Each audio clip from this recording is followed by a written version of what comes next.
Hello guys, welcome back to my channel and enjoy this fanfic part 1.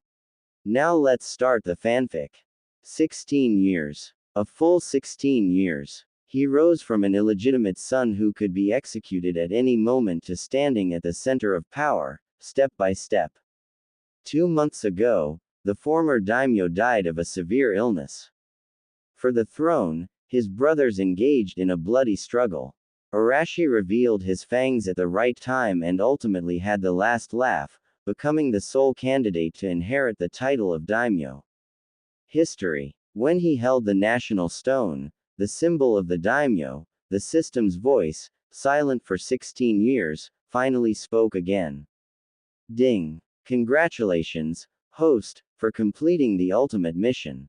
Rewards being distributed. At that moment, a vast divine power surged through his body. His body was instantly reshaped, every cell filled with chakra. His eyes transformed into the purple Rinnegan with 9 tomo. 16 years. Arashi opened his eyes, the purple glow flashing before reverting to black pupils. 16 years as a mortal, he murmured, a faint smile forming. The overwhelming contrast made even him feel unreal for a moment. But he quickly adapted. He was still the same Chiba Arashi, used to solving problems with strategy and patience. Now, he simply had an extra trump card. Arashi rubbed his temples and sat upright. On the table before him lay the recently approved budget for city defense repairs. My lord, it's late, you should rest. An old voice came from outside the door. Come in. Arashi didn't look up. The door was pushed open, and an old man entered, carrying a bowl of soup. The old man, Gen, was a loyal retainer who had cared for Arashi since childhood. These are the verification reports for post-war relief funds that arrived this afternoon.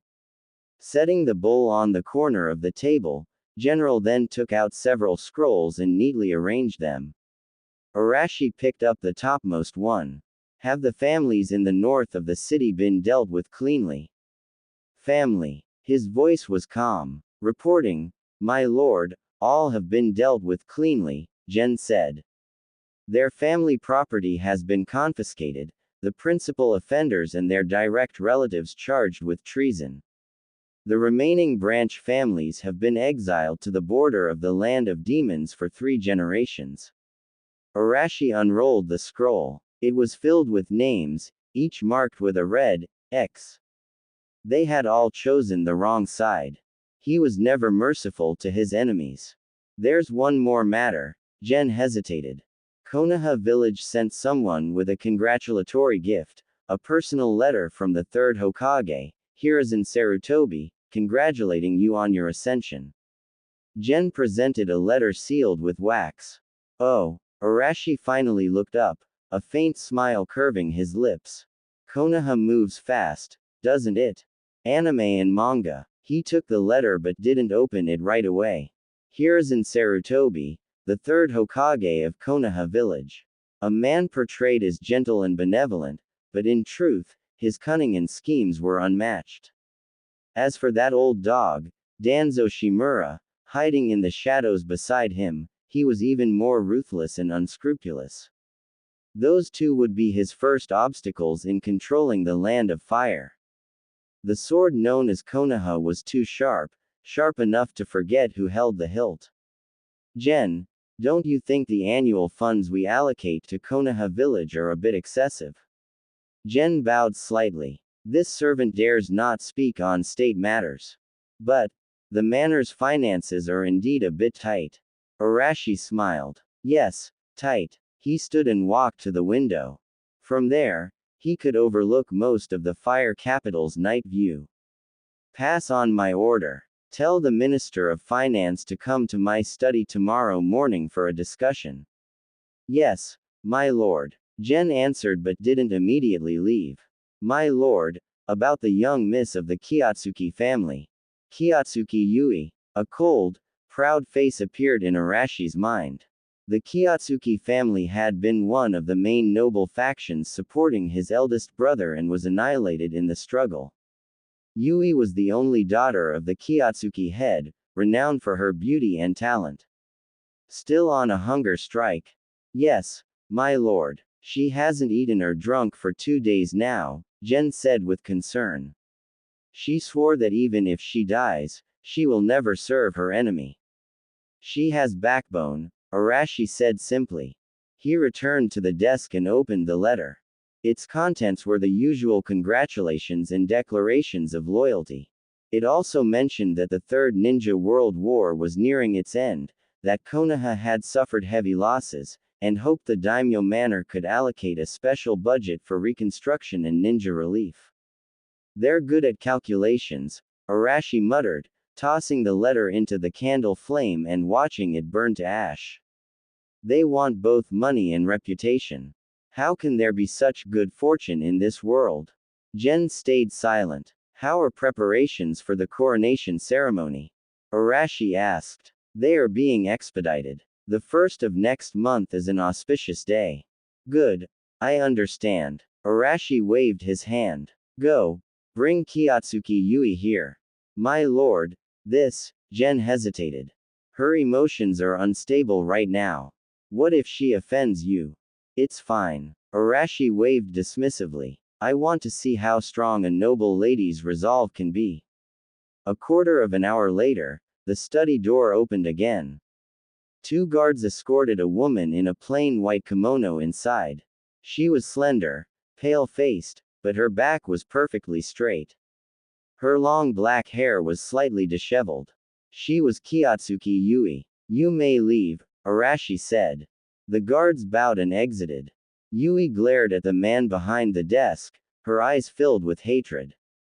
It was this man who had destroyed her family and taken everything from her. Family. I heard you want to die. Arashi finished the last sip of ginseng soup and set the bowl down. Yui stayed silent, her defiance clear. If you die, you'll have nothing left. Arashi stood and walked toward her, looking down from above.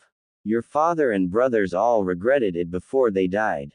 His voice was calm. You're lying. My father would never beg for mercy from someone as despicable as you. Despicable. Arashi smiled and pinched her chin.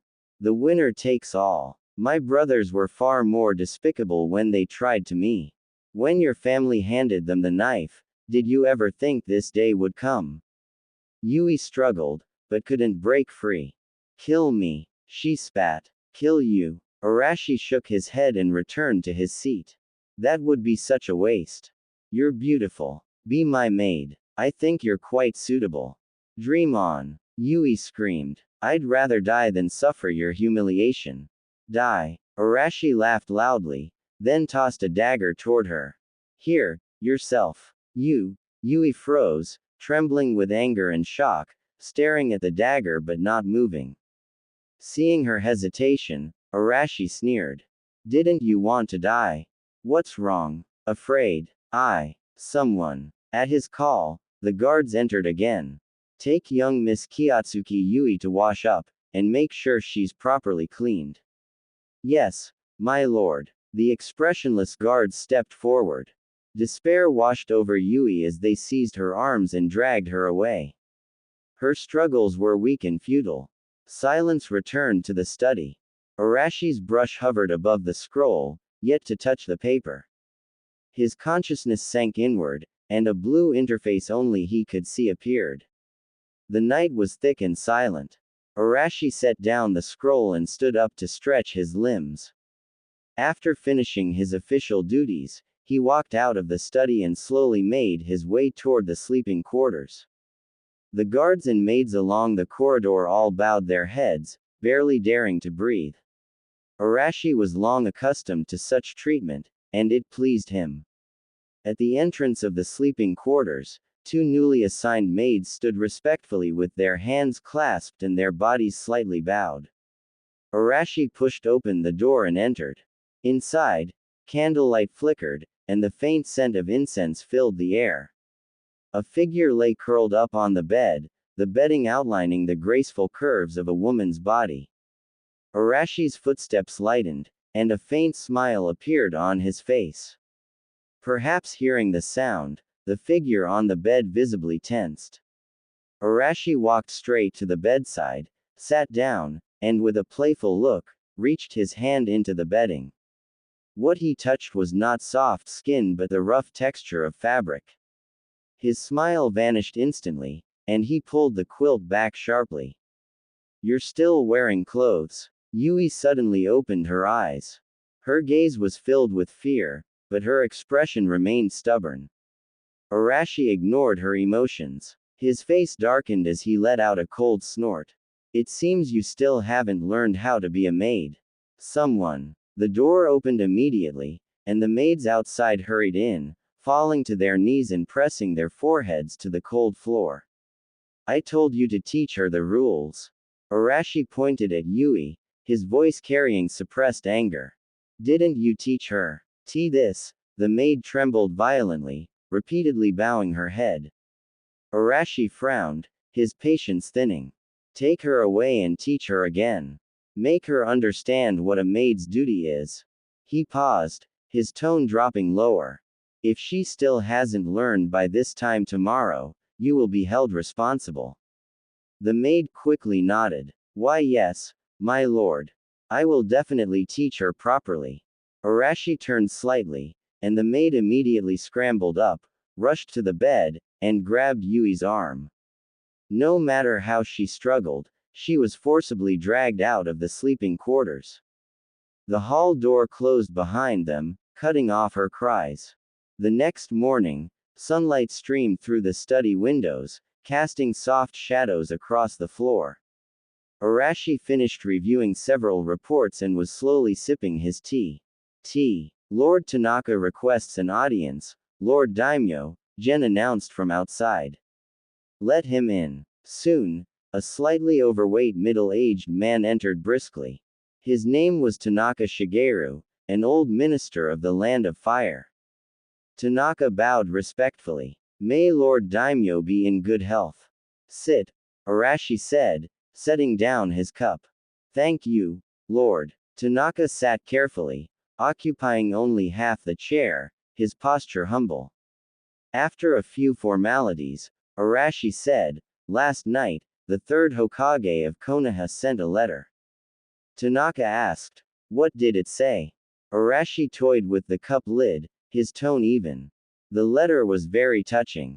First, it congratulated me on my succession, then it reminisced about the long-standing friendship between Konoha and the Daimyo Manor, and finally, it made a small request."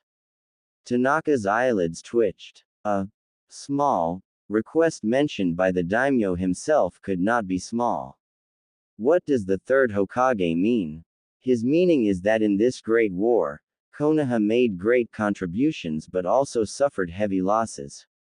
The village lies in ruins, awaiting reconstruction, Arashi said indifferently. So, he hopes the daimyo manor can provide an additional budget for post-war rebuilding. Tanaka's face turned bitter, and he immediately protested, "My lord, that is absolutely impossible. The national treasury is emptier than my hair. Suppressing the rebellion already drained our reserves. Reconstruction efforts and compensations all require funds. We have nothing left to give." "Oh." Arashi raised an eyebrow. "Is it that serious?" "Even more so, my lord. Bring Konoha's account books for me to see. Anime and manga." Tanaka had come prepared. He hurriedly presented a thick ledger with both hands. Arashi took it, flipping through swiftly, scanning several lines at a time. The figures inside were staggering. Procurement of weapons, ninja mission subsidies, casualty compensation, infrastructure construction, research and development. These expenditures consumed 1/3 of the Land of Fire's annual budget. During the Third Great Ninja War, that share had even risen to half. Arashi's expression darkened. He shut the ledger with a dull thud. "So much." Cold sweat formed on Tanaka's forehead as he explained, "Konoha is, after all, our military shield. Without their efforts at the front lines all these years, we..." Arashi smiled faintly. "Tanaka, I ask you, Konoha is important, But are the other citizens of the Land of Fire not important? During wartime, I can understand high military expenses. But now, the third Raikage is dead, Iwagakure is weakened, Sunagakure has submitted, and Kurigakure is caught in internal strife. The war is nearly over. Instead of reducing spending, he wants even more funds. What kind of logic is that? Tanaka hesitated, speechless. Then, does my lord intend to reject it outright? Arashi waved his hand. Rejecting it would appear too harsh. The third is respected and has rendered great service to the Land of Fire. We can't be so heartless. Tanaka looked confused. Arashi's smile deepened. Not only can we not reject it, we must actively help him. Help him and help Konoha village learn what frugality means. He raised 2 fingers. Starting next quarter, Konoha's annual budget will be reduced by 2/10. 2/10. Tanaka nearly leapt from his chair. My lord, that's impossible. That's an enormous cut. Konoha will never agree. The third Hokage, anime and manga, he will agree, Arashi interrupted calmly.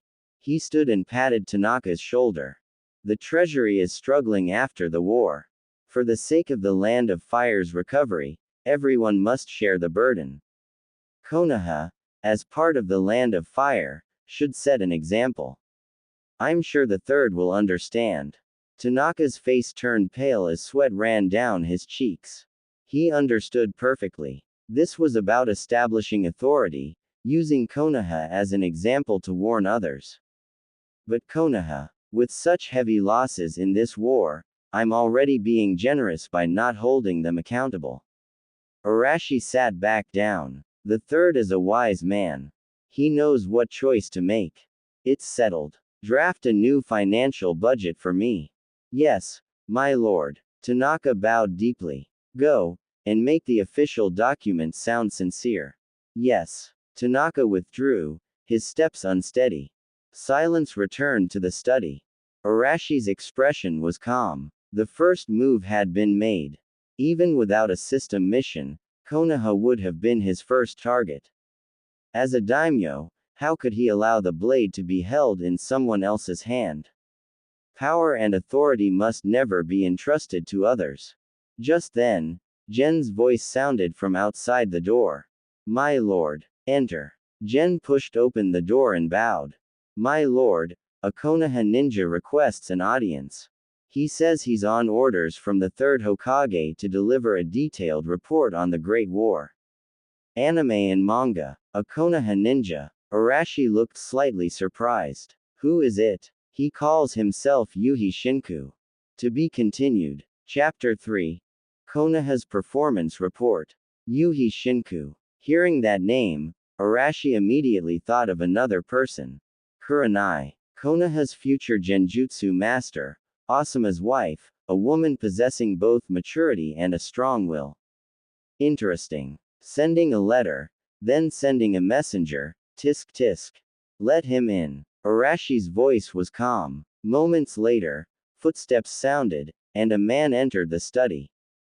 He wore Konoha's standard vest, his figure tall and upright, though the faint scent of blood on him could not be hidden. He must have just returned from the battlefield. Konoha Jonin, Yuhi Shinku, greets Daimyo-sama. The man bowed with perfect etiquette, but his posture still carried the pride of an elite ninja. It was the confidence forged in mountains of corpses and seas of blood.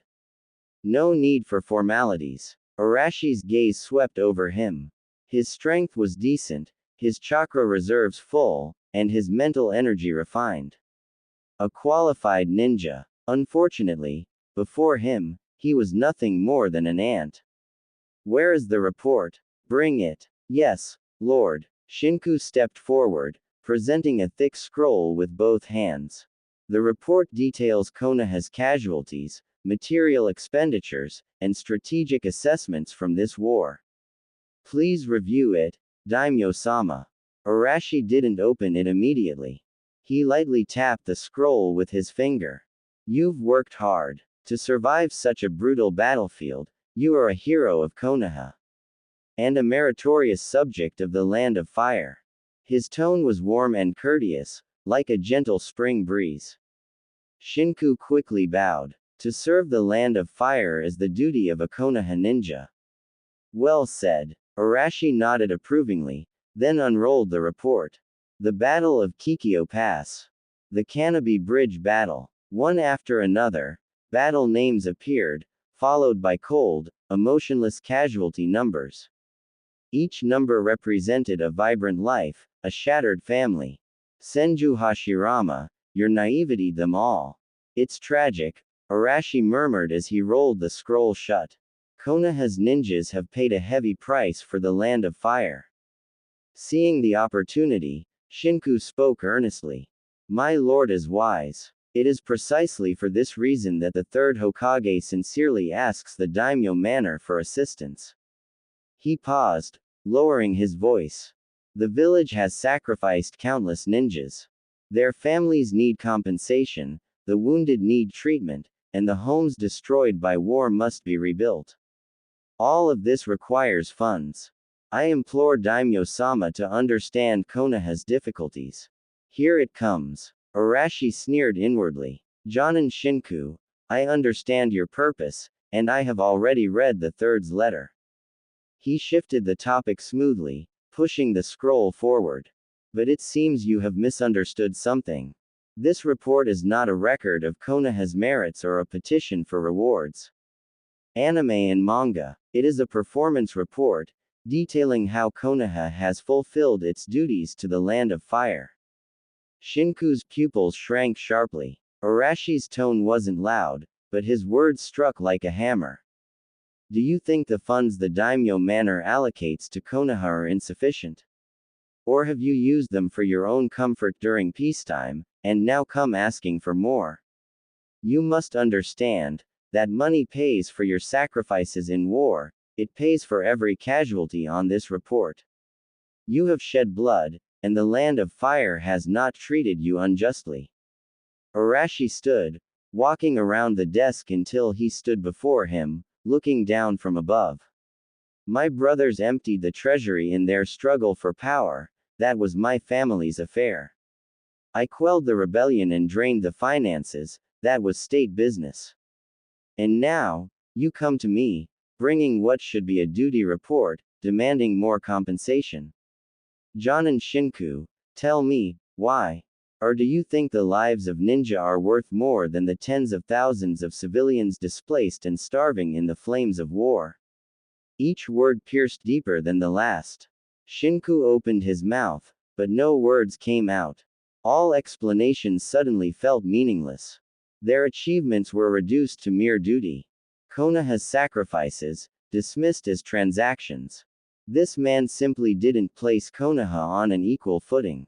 Were ninja merely tools? A chill ran down Shinku's spine.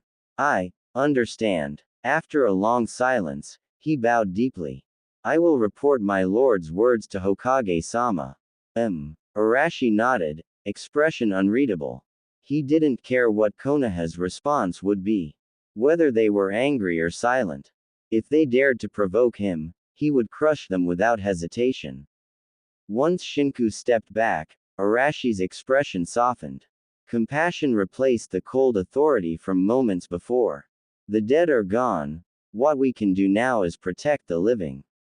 In this great war, Konoha lost too many pillars. I truly grieve for them. Anime and manga. His tone grew gentle. Especially Genjutsu ninja. Their strength can often decide victory through subtlety. Losing even one is a great loss for the land of fire. Does Konoha's next generation have any promising talents to inherit your will? The sudden shift in tone caught Shinku off guard. After a brief pause, he replied instinctively, to answer my lord, among the younger generation, there are indeed several talented children. Oh, Arashi's eyes lit with mild interest. For those talented in Genjutsu, I have high expectations. Shinku's face brightened slightly. He said with pride, my daughter, Kurenai, has shown some talent in Genjutsu. She's already listed by the village as a key training target. Kurenai. Arashi repeated the name softly, smiling. A fine name. How old is she now? Has she been on the battlefield? Shinku replied, my daughter is 16 this year and has already experienced battle. Arashi's tone softened with apparent sympathy. A 16-year-old girl on the battlefield, how tragic. Tell the third that heroes bleed on the front lines, and the land of fire will never let their families shed tears behind them. For outstanding ninjas like John and Shinku, the cultivation of their descendants should indeed be prioritized. Shinku looked up suddenly, stunned. What did he just hear? Humiliation, suppression, and then, reward. I will allocate a special fund for genius cultivation to Konoha starting next quarter. I hope your daughter and other gifted youths will receive the support they deserve. Thank you, my lord. Shinku's tone was filled with gratitude. Good. You've endured a long and tiring journey. Arashi waved dismissively. I've received the report. You may return. He added casually, since you're already here, don't leave so soon. Walk around the capital, see the post-war reconstruction, and understand the people's lives. Yes. Shinku bowed deeply, then turned and left. Only after walking out of the Daimyo manor and feeling the cool evening breeze did he realize his back was drenched in cold sweat. Meeting this young daimyo was more exhausting than facing enemies on the battlefield. That invisible pressure had nearly suffocated him. So, this is what true power feels like. Inside the study, Arashi toyed with the brush in his hand, a faint smile tugging at his lips. Here's in Sarutobi, do you think sending an elite jonin would test me? Anime and manga, you'll soon learn that I won't just cut your budget. I'll take your talents too. Pushing those thoughts aside, Arashi returned to his documents. Establishing a new order required absolute patience. Time passed quietly. The moon rose high in the night sky. Gen entered silently to replace the candles, his movements light and precise. My lord, it's late. Arashi didn't look up. Only after finishing the last document did he exhale deeply. Continuous work had finally taken its toll, leaving a trace of fatigue. Suddenly, that pale, stubborn face from yesterday appeared in his mind. He wondered if, after a day of teaching, that hard bone had finally been broken. Arashi stood, a hint of anticipation in his eyes, and walked slowly toward the sleeping quarters. To be continued. Chapter 4. Do you regret going against me?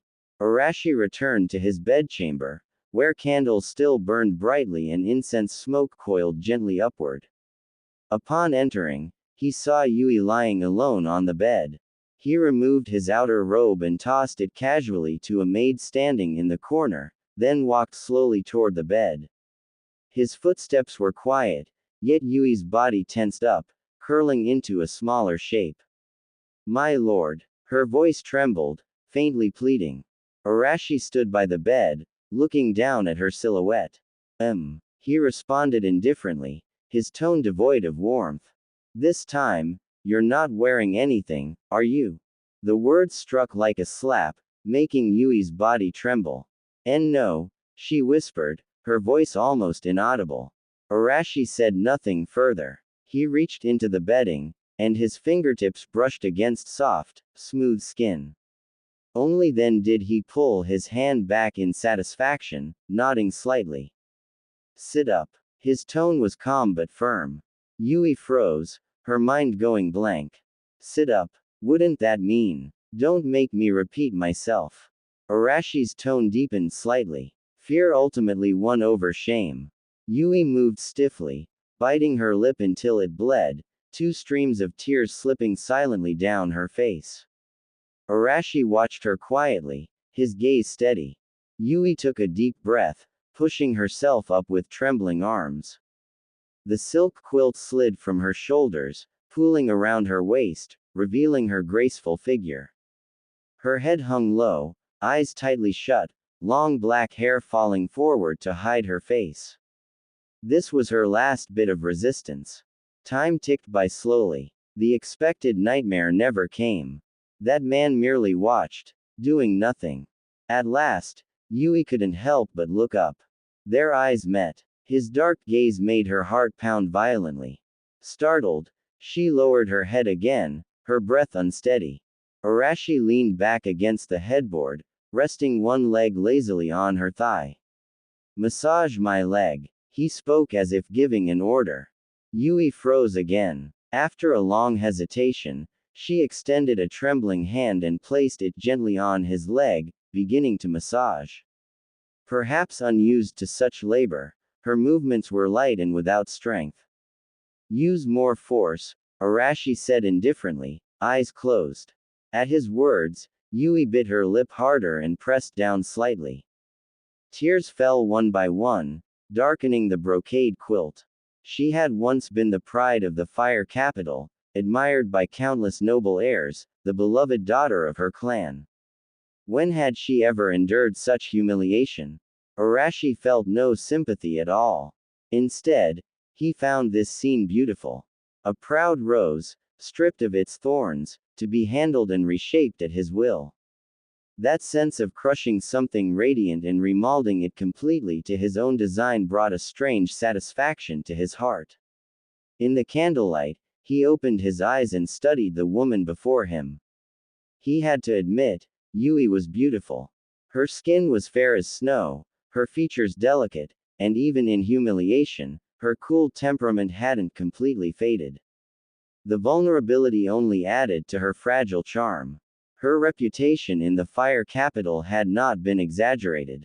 Arashi reached out, tucking her loose hair behind her ear, revealing her tear-stained face. "Do you regret it?" His tone was soft, but the question struck her heart like a hammer. He was referring to the Kiyotsuki family's fateful decision. When his brothers had fought for the position of daimyo, the Kiyotsuki family had remained neutral at first. History. It was Yui herself who had persuaded her father to side with Arashi's elder brother, for love. At the time, she had believed she was choosing the future daimyo. She had thought this illegitimate younger brother was nothing but an ant trying to stop a carriage. Now, it all seemed absurd. The touch of his hand made Yui shudder again. She did not answer. Her head remained bowed, her hands continuing to massage his leg mechanically. The tears flowing down her face already told him everything. Regret. Yes. Bitter regret. Seeing her silence, Arashi didn't press further. He withdrew his hand. "Go. Close the window." His tone was calm. In the corner, a maid who had been trying to remain invisible quickly straightened up and prepared to move. "I wasn't talking to you," Arashi said coldly. The maid froze and hurriedly backed away into the shadows. Yui's movements stopped again. She remained motionless, as if she hadn't heard. Arashi didn't rush her. He simply reclined, waiting quietly. The air felt heavy and still. After a long silence, Yui finally pulled her hands away. She slowly stood up. The quilt slipped away, and the delicate flower bloomed unguarded under the candlelight. Without saying a word, she walked barefoot toward the window. 1 step, 2 steps. Each one was unbearably heavy. Outside, the moonlight was faint, and the stars glittered like frost. It was beautiful. She stared blankly at the view, as if seeing everything she had once lost. Then, she reached out her hands. Click. A soft sound echoed. Physics. That window, through which the starlight shone, was gently closed by her own hands. Morning came. Sunlight streamed through the window into the bedchamber. Yui opened her eyes but didn't move. Beside her, the bed was empty except for a faint trace of warmth. Perhaps she had tossed and turned in her sleep, as the bedding was messy. She stared blankly at the ornate canopy above her, her eyes hollow. The door creaked open, and a maid entered carrying toiletries. Seeing that Yui was awake, the maid quickly knelt. "Young miss, you're awake." If it had been yesterday, Yui might have reprimanded her or ordered her out. But today, She simply rose quietly, allowing the maid to help her wash and comb her hair. She said nothing, her face expressionless, like a puppet. Overnight, the once proud daughter of the Kiyotsuki family seemed to have lost her soul. Meanwhile, in the study, Arashi had finished reviewing a pile of urgent documents. He stood before a large map, his gaze fixed on the area marked Konoha, deep in thought. A 20% budget cut was only the beginning. What he truly wanted was to bring Konoha completely under his control. How would Hiruzen react? When he first rose to power, didn't he rely heavily on my foolish father? Arashi smiled faintly, the curve of his lips vanishing as quickly as it appeared. Someone. My lord. Jen appeared silently at the doorway. Issue an order. From today onward, Kiyotsuki Yui will serve as my personal maid. She will be responsible for tea service in my study. A flicker of surprise passed through Jen's eyes, but he quickly lowered his head. Yes, my lord. Arashi turned back toward the window, watching the sun rise over the fire capital. The best way to tame a wild horse was not to lock it away. It was to place a bridle on it, keep it close, and remind it constantly who its master was. Yui was no exception. And neither was Konoha. Anime and manga. To be continued. Chapter 5. The Fire Capital's Banquet of Blades. Inside the study, the faint scent of sandalwood filled the air. Arashi leaned back in his chair, eyes closed in rest. Yui knelt beside him, awkwardly brewing tea. She was dressed in a simple maid's uniform, her former grace and arrogance gone. Only a pale, expressionless face and hollow eyes remained. Boiling water poured into the teapot. Steam rose, carrying a light aroma of tea. She discarded the first brew, refilled the pot, and carefully poured the tea into a cup, offering it to him with both hands. Throughout the entire process, she didn't say a single word, her silence was almost frightening. Arashi didn't open his eyes. General, your subordinate is here. Jen, waiting by the door, immediately responded. Go summon Lord Tanaka of the Ministry of Finance, Lord Ito of the Ministry of Internal Affairs, and Kawachi no Kami, Yamashiro no Kami, all of them. Arashi listed several names in a calm tone. Yui's hand trembled slightly as she held the cup. Those were all high-ranking nobles and old ministers of the Fire Capital. During the succession struggle, most had remained neutral, while some had secretly supported her would-be husband, Arashi's late elder brother. Was this a reckoning? Yes, my lord. Jen bowed and left. Only then did Arashi open his eyes, taking the cup and blowing gently on the tea. The tea is good, he said casually, glancing at her. Yui's shoulders tensed even further, her head lowering until it nearly touched the floor. Half an hour later, in the Daimyo Manor's council hall, more than a dozen officials and nobles stood in neat rows. The air was heavy, their expressions grave. No one dared to sit. Whispers filled the air. Unease showed plainly on every face. Why did Lord Daimyo summon us so suddenly? I don't know, everyone here seems too quiet. Don't speak carelessly. Tanaka Shigeru, Minister of Finance, stood at the front, beads of sweat forming on his forehead. Anatomy. He knew better than anyone how ruthless the new daimyo's methods were. Suddenly, a steady rhythm of footsteps echoed from outside. All conversation stopped. Arashi, flanked by guards, entered the council hall. He wore a black robe embroidered with gold patterns that shimmered faintly under the light, adding an air of composed authority to his refined features. He didn't take the main seat.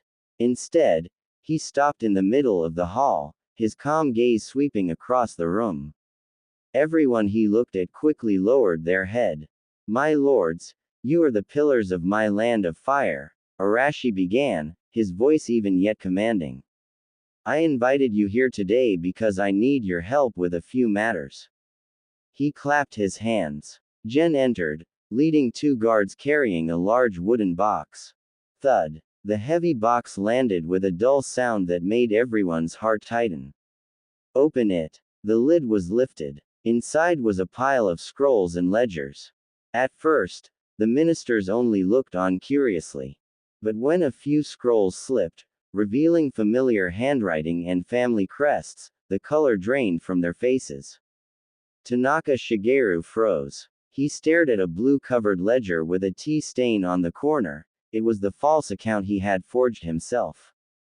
Next to him, Minister Ito spotted a personal letter, his own handwriting, pledging full support to the late daimyo's eldest son. Kawachi no Kami felt his knees buckle. He saw a mining report detailing falsified production numbers, signed by him and one of the executed traitors. Each man saw his own doom staring back at him. Silence fell. The hall was filled only with the sound of ragged breathing and chattering teeth. Cold sweat drenched their fine robes. The wooden box before them no longer looked like a box, it was a coffin prepared for them. In that suffocating silence, Arashi's calm voice cut through the air. "My lords, what is the matter?" He scanned the crowd, feigning concern. "You all look unwell. Is someone ill?" His feigned gentleness was sharper than any blade. He knew everything and he wanted them to know that he knew. Tanaka Shigeru finally collapsed to his knees, trembling. "Your subject is guilty." His cry broke the silence like shattering glass. "Lord Daimyo, please spare us. History. We were momentarily blinded, my lord. Have mercy." One after another, they knelt, their voices shaking, begging for forgiveness. The great hall dissolved into chaos. Arashi stood silently, watching their pathetic display, a faint smirk on his lips. Silence. Gen barked. The hall fell quiet again. Heads remained bowed low. "All of you, rise," Arashi said flatly. "These items were taken from the estates of my late brothers during the rebellion." He picked up a random scroll from the box and weighed it in his hand. "I haven't looked inside yet. I suppose there's nothing important." He turned, tossing the scroll casually back into the box. "Gen, bring a brazier." "Yes." A large copper brazier was quickly brought in. Under the stunned gazes of the ministers, Arashi motioned to the guards. "Pour it all in. Burn it." The guards obeyed, tilting the box over the flames. Whoosh! Scrolls and ledgers tumbled into the fire, the blaze roaring to life. The flames reflected off Arashi's composed, elegant face. "I am not one to dwell on the past," he said clearly, his voice steady above the crackling fire. "Let the past burn clean, like this flame. I have not read what was inside, and no one will ever mention it again. But remember, such things must never happen again." He turned, sweeping his gaze across the room. "I only care about the future. From this day onward, your loyalty belongs to me alone.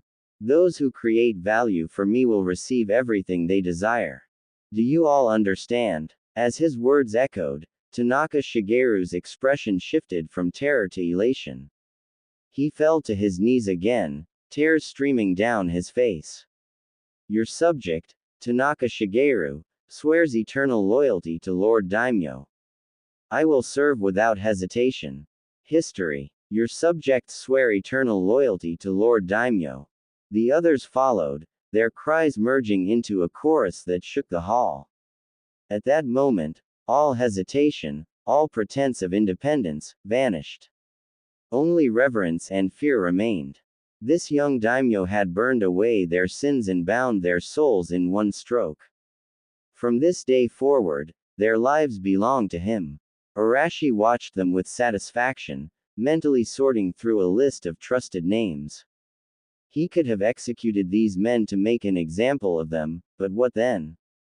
Without these seasoned officials, who would manage the nation? Letting hot-headed samurai handle finance and infrastructure. The land of fire would collapse in months. No, they had to live and serve him faithfully. Once his new generation of loyalists was ready, these old dogs would have no value left. For now, ing them was the lesser path. Controlling their hearts was the true way. To be continued. Chapter 6. Carrots, sticks, and a very big pie. The flames in the brazier gradually weakened, leaving only scarlet embers that occasionally burst with a spark.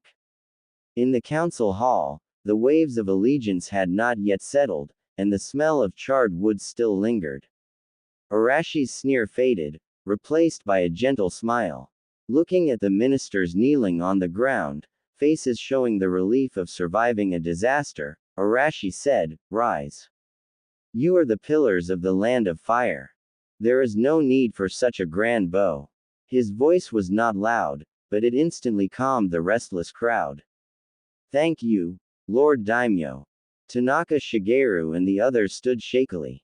Their backs stayed slightly bent, and none dared meet Arashi's eyes. The sight of that burning brazier had seared itself into their minds.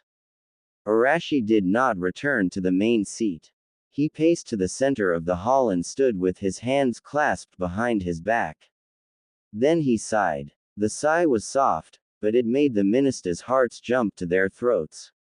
"My lords," Arashi said with a trace of sorrow, "my few useless elder brothers nearly emptied the treasury for the sake of a false reputation. Stabilizing internal strife, appeasing the territories, and rebuilding the capital will cost a fortune." He paused, letting his gaze sweep over them. "Just yesterday, Lord Tanaka even told me the treasury is cleaner than his hair." Tanaka shuddered, nearly dropping to his knees again. "Your subject was only making a comparison.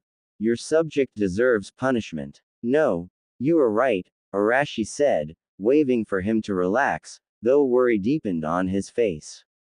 "Now the war is about to end, tens of thousands of soldiers await pensions, displaced civilians wait to be resettled, the ruins await reconstruction, and money is needed everywhere.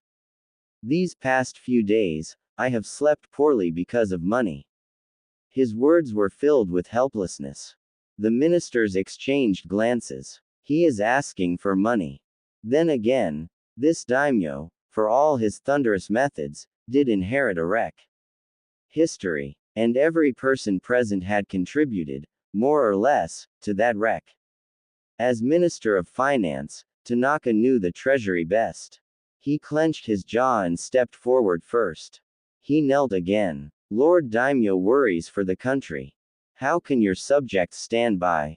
Your subject, Tanaka Shigeru, is willing to share your lordship's burden and donate 70% of his family property to replenish the national treasury."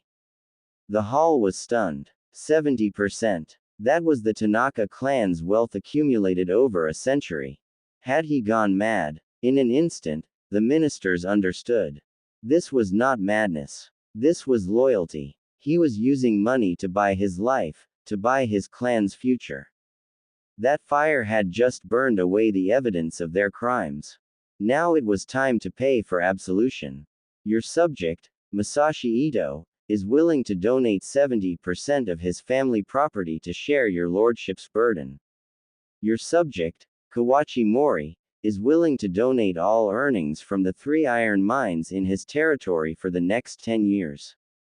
Your subject. For a moment, the hall resounded with pledges of donation. It was like an auction of loyalty. Whoever spoke slow, whoever gave less, was disrespectful to the daimyo. Yui stood in the corner, watching this absurd yet real scene, her heart unsettled. One fire, a few words, and those miserly old foxes were emptying their coffers. Such methods were terrifying. Arashi listened quietly. The worry on his face eased, though his brows remained slightly furrowed. In his heart, he sneered. "A bunch of fools. Do I need your money like this? If I wished, a single thought could wipe out your wealth and your lives together." A thought flashed through his mind. Arashi lifted his hand, pressing down lightly. "Good. I appreciate your intentions." He sighed, his expression turning complicated. "State affairs are difficult. I should not ask you to spend so much. But for now, this is the only path. It is just that, money alone is not enough. Their hearts tightened again. There is more. Arashi paced a few steps, then said slowly, after this war, I found many positions in the court overstaffed and inefficient. Some hold multiple posts, occupying seats yet accomplishing nothing. If this continues, the country will cease to be a country. He stopped and looked at several old ministers who held real power. I plan to streamline the court, eliminate useless departments, merge redundant posts, and promote capable young people. You are pillars of the nation, experienced and knowledgeable. You must understand this. Why not help me compile a list? See which subordinates are old and should retire, and which posts do not actually need so many people. Those words shook them more than the demand for donations. Losing money was painful enough. But this was like tearing away the foundations they had built with their own hands. Those posts and people were the foundations and wings they had built over decades. Cut their own. Whoever moved first would lose their base. It was worse than death. Silence fell again. Heads lowered. No one dared speak first. The air congealed. A faint smile touched Arashi's lips, then vanished. The time was right. The carrot would now appear. He laughed suddenly, breaking the silence. Ha ha, look at how frightened you are. Would I really make you cut off your own arms? He walked to Tanaka, personally helped him up, and patted his shoulder, his manner warm. Your efforts for the country today, I have seen and taken to heart. You are my meritorious subjects. I am too busy rewarding merits, how would I punish faults? He looked around and raised his voice.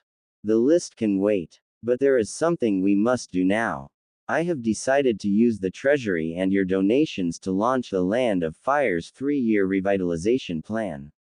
Anime and manga. First, we will rebuild war-torn towns, repair the roads, and dredge the rivers.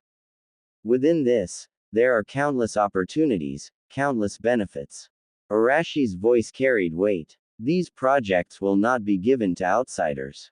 I will prioritize them for my most trusted subjects, for those of you standing here who are willing to face hardship with the Land of Fire. What you have lost, I will let you earn back 100-fold, 1,000-fold. I will make the Land of Fire prosperous and strong, and I will make my meritorious subjects the wealthiest, most honored people on this land. Silence. Then the minister's breathing quickened, and their eyes turned red. They looked at Arashi with fervor. This daimyo had first crushed their pride with ruthless force, then erased their leverage in one stroke, seized their wealth, and tightened his grip on their power. Finally, he painted a reward so vast it defied imagination. A pull, a strike, then a sweet date. Your subjects are willing to follow Lord Daimyo through fire and storm, without hesitation. For the daimyo, through any peril, without hesitation. They knelt with true conviction. The roar of allegiance rose like a tidal wave, nearly lifting the roof. Arashi watched with satisfaction. Fear and greed are the two most useful reins in this world. Now, he held them both in his hands.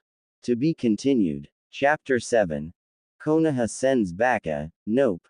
In the afternoon, Konoha was peaceful and serene. The smoke of war had not yet dissipated, but reconstruction had already begun. Everyone in Konoha knew the village had lost much of its vitality in this war. Even so, the will to live had already helped the village recover a measure of life.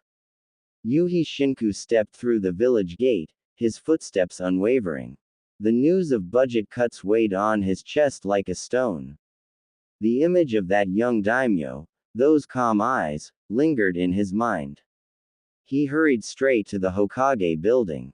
Hokage office. Smoke filled the air. The third Hokage, Hiruzen Sarutobi, sat behind his desk, puffing on his pipe, his brow deeply furrowed. Anime and manga. In front of him was a mountain of post-war reports and compensation lists. Utatane Kaharu and Homura Mitokado, the two elder advisors, sat on either side, their expressions grim. In the shadows of the corner, Shimura Danzo leaned on his cane, silent. The atmosphere was heavy. Still no news. Homura asked first, impatient. Judging by the time, Yuhi Shinku should be back soon, Hiruzen said, setting down the scroll and rubbing his temples. He was not worried that the request for an additional budget would be rejected. No previous daimyo had refused Konoha on such matters. Konoha was the shield of the land of fire, and the cost of maintaining the shield was necessary. This time, sending Yuhi Shinku was to submit a war report and also to gauge the new daimyo's attitude. A 16-year-old who seized power through bloodshed would not have ordinary temperament or methods. But he was young, after all. As long as Konoha presented itself as a meritorious servant and offered some appeasement, there should not be a big problem. Knock, knock. A knock sounded at the door. Come in. The door opened, and a dust-covered Shinku walked in. His face was full of fatigue, his expression was complicated. Hokage-sama, honorable advisors. You're back. You've worked hard, Hiruzen said with a gentle smile. How did it go? What did the daimyo say? Everyone's gaze fell on Shinku.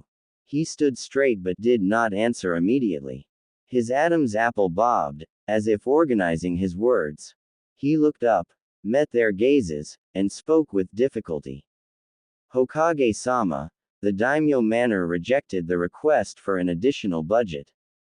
The office fell silent. Although they had anticipated this outcome, hearing it firsthand still made their faces sink.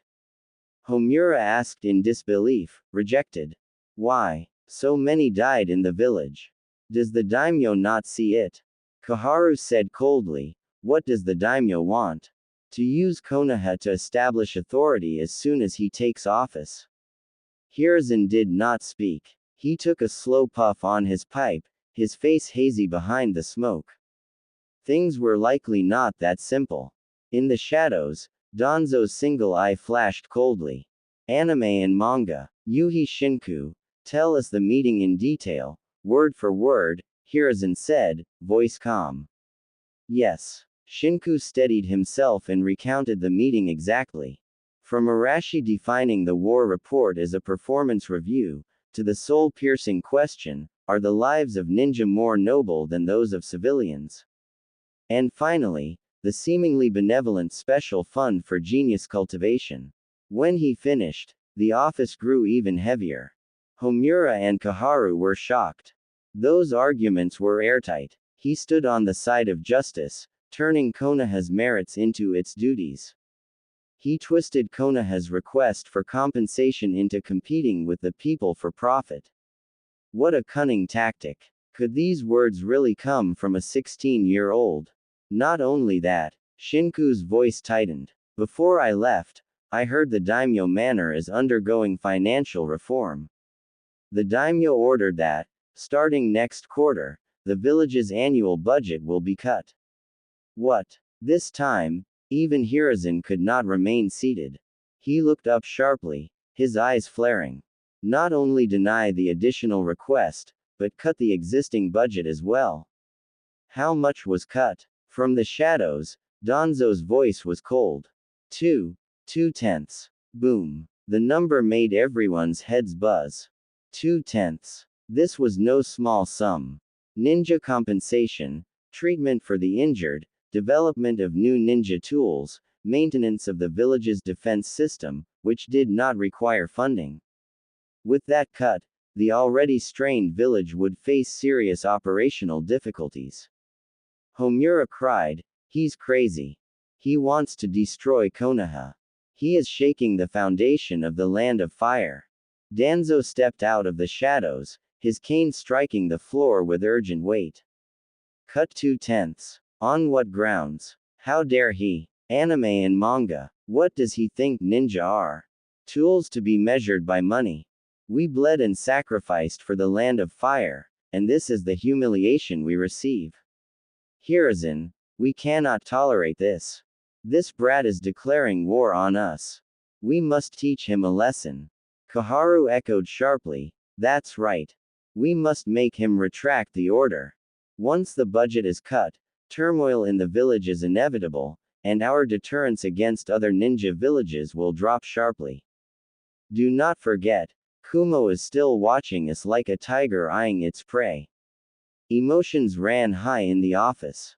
Everyone, calm down. Hiruzen snapped. After the initial shock, he forced himself to settle. He sat again, picked up his pipe, and did not light it for a long time. His mind was filled with the young daimyo described by Yuhi Shinku. Calm, dignified, emotions unreadable, speaking the most piercing words in the gentlest tone. First striking with a stick, then tossing a useless candy to make you grateful. He knew this method well. But it should not appear in a 16-year-old. These methods, this cunning, this depth, clearly the mark of someone steeped in power for decades. He remembered the past. Back then, to secure the position of Hokage, he had also sought the daimyo manor's support.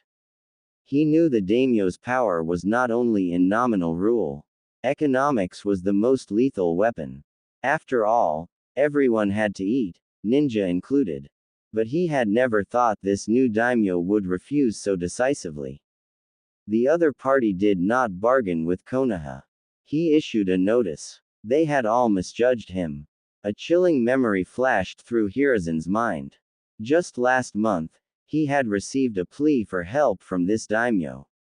History. At that time, the struggle for the daimyo's position was at its peak. He had refused. Cold sweat formed. Hiruzen, what are you hesitating for? Danzo stepped closer, voice sinister. Send the Anbu to warn him. Let him learn what co-governance means. Foolish. Hiruzen slammed the desk, voice sharp. Danzo stopped. Hiruzen stared, eyes like blades. Warn him. How? Send an assassin. Then what? Make the nobles and civilians of the Land of Fire see Konoha as rebels. Let the other 4 nations laugh at us. Give them an excuse to declare war. Without the daimyo manor's support, can the village endure a war? The barrage left Danzo speechless. Yes. The other side was the legitimate daimyo. His reason for cutting the budget was national hardship and the need to overcome it together. On what grounds could Konoha object?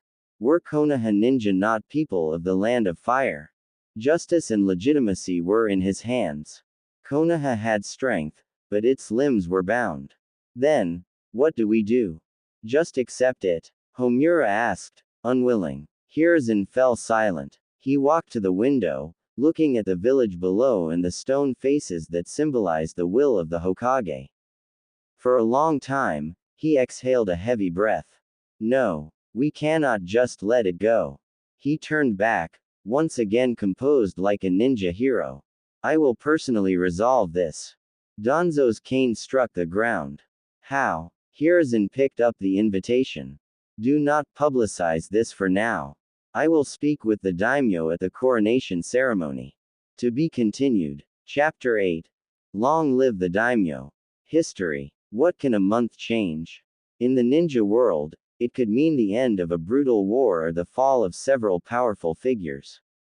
But in the Fire Capital, a single month was enough to transform the entire city. Brother, these spices of yours, they came from the Land of Wind, didn't they? What's the price? In the largest market in the Fire Capital's South City, a merchant from the Land of Grass named Watanabe shouted to a local shop owner. Watanabe had been running this trade route for 5 years. He remembered that just a month ago, this place looked completely different. At that time, the civil unrest had only just settled. The streets were full of patrolling samurai, and the air carried a nauseating smell of blood. The roads were filled with potholes, sewage flowed freely, business was terrible, and every face was etched with numbness and panic. But now, Watanabe looked around, feeling as if he were dreaming. The road beneath his feet was newly paved with bluestone, smooth and clean. The shops on both sides were freshly renovated, banners fluttering in the breeze. The most shocking change was the people. Crowds filled the streets. Dockworkers, construction craftsmen, rickshaw pullers, vendors, everyone's faces carried something Watanabe had never seen before. Vitality. Hey, Watanabe, you're finally here.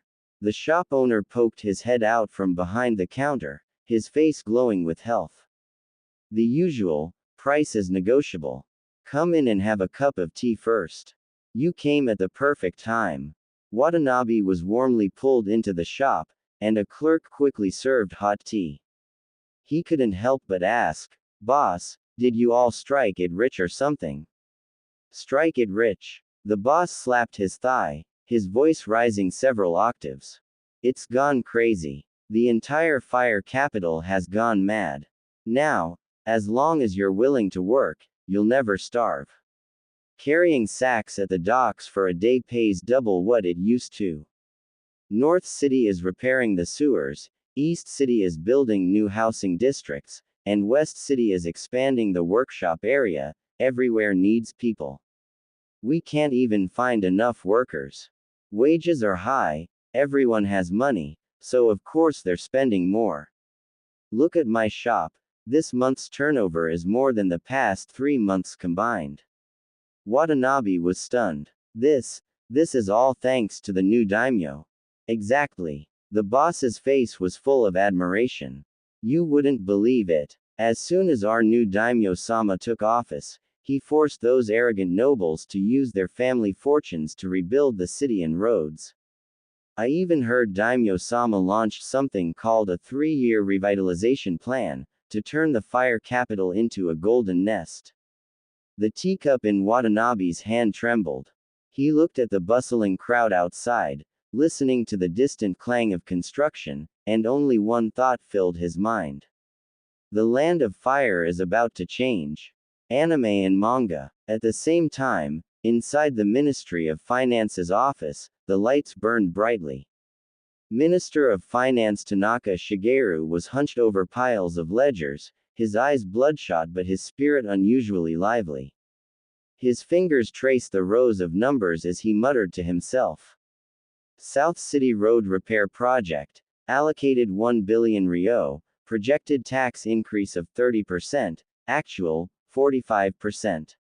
River Dredging Project, undertaken by the Ito family, employing 7,000 displaced people, not only solved resettlement but also revitalized water transport.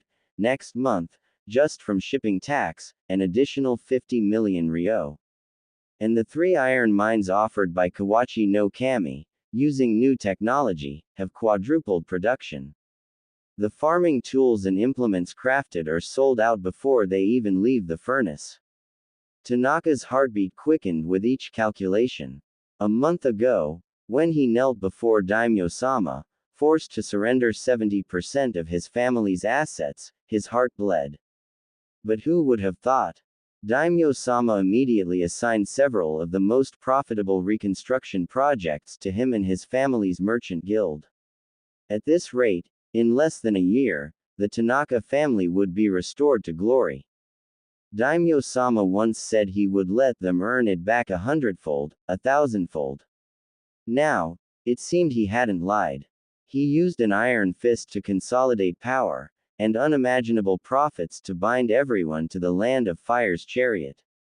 Tanaka put down his pen and let out a long breath. Looking at the incoming funds, his eyes burned with fanaticism and awe. To die for Daimyo-sama is our honor. He muttered as if swearing an oath.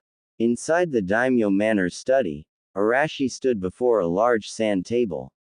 He casually picked up a wooden token representing the workshop district and placed it on an empty space west of the city. A soft voice spoke from behind him. My lord, the tea has cooled. This concubine will prepare a fresh cup for you. Kiyotsuki Yui approached, carrying a tea tray. She wore a simple maid uniform. Her face had regained some color, and her movements were no longer stiff, though she still instinctively lowered her gaze before Arashi. Over the past month, The once noble young lady who had never lifted a finger had learned to brew tea, grind ink, and tidy the study. Each day, she stayed by Arashi's side, watching as commands issued from this very room turned into tangible changes across the fire capital. She saw those ministers, once equal to her father, now report with genuine reverence. She watched familiar place names on the sand table be replanned into projects generating immense wealth. She didn't understand complex economics, but she could feel a great power gathering at this man's fingertips, reshaping the entire country. This power instilled a fear far deeper than slaughter or destruction. No need, Arashi said without turning around. Sit. Yui froze, unsure what to do. Sit, he repeated. Only then did she hesitantly kneel on the cushion, her posture perfectly straight. Arashi turned and slowly walked behind her, placing his hand on her shoulder, gently stroking it. How do you feel after this past month? Yui's body trembled. I am merely a maid. I do not understand state affairs. Is that so? Arashi smiled. I thought you might believe I was exploiting the nobles, using their money to gain fame for myself. Yui lowered her head further, saying nothing. She had indeed thought that at first. You only saw them paying, but you didn't see how much they gained. Arashi's hand moved lower. I took their family assets to break their old order. I gave them projects to help them find a place in the new order I created.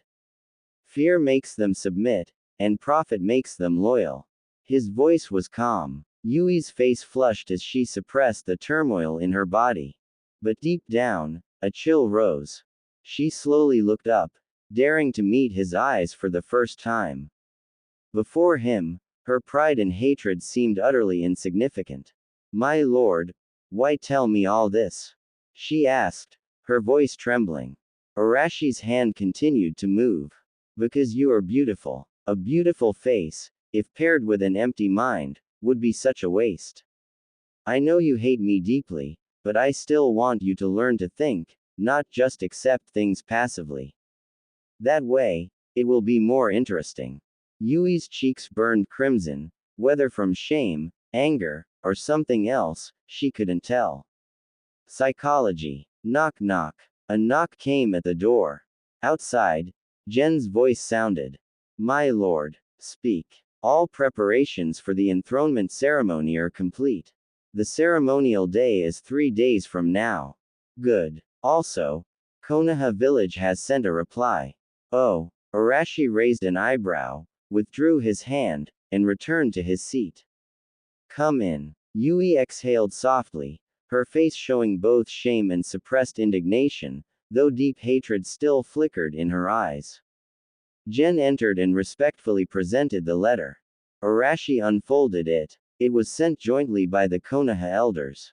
The letter stated that they fully understood the Daimyo manor's financial difficulties and were willing to face the challenges together with the country. Furthermore, they would send a delegation to attend the enthronement ceremony 3 days later. Arashi murmured, a delegation? Hiruzen Sarutobi. To be continued. Chapter 9.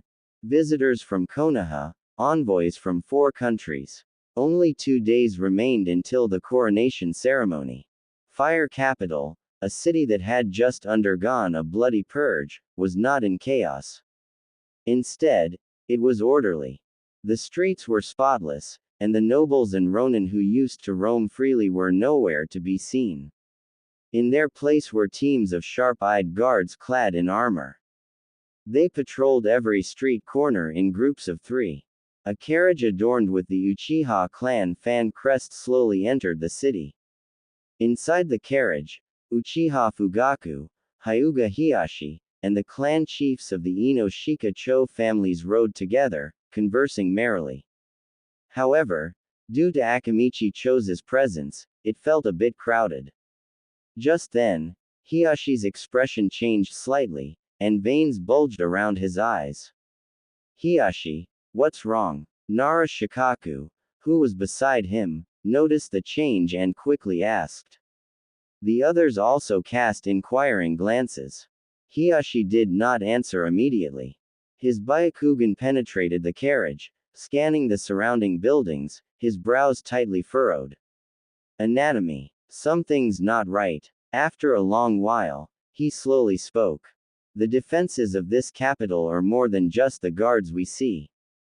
Oh, Shikaku's interest was piqued. There are ninja hidden at every critical intersection, Hiyashi said in a solemn tone.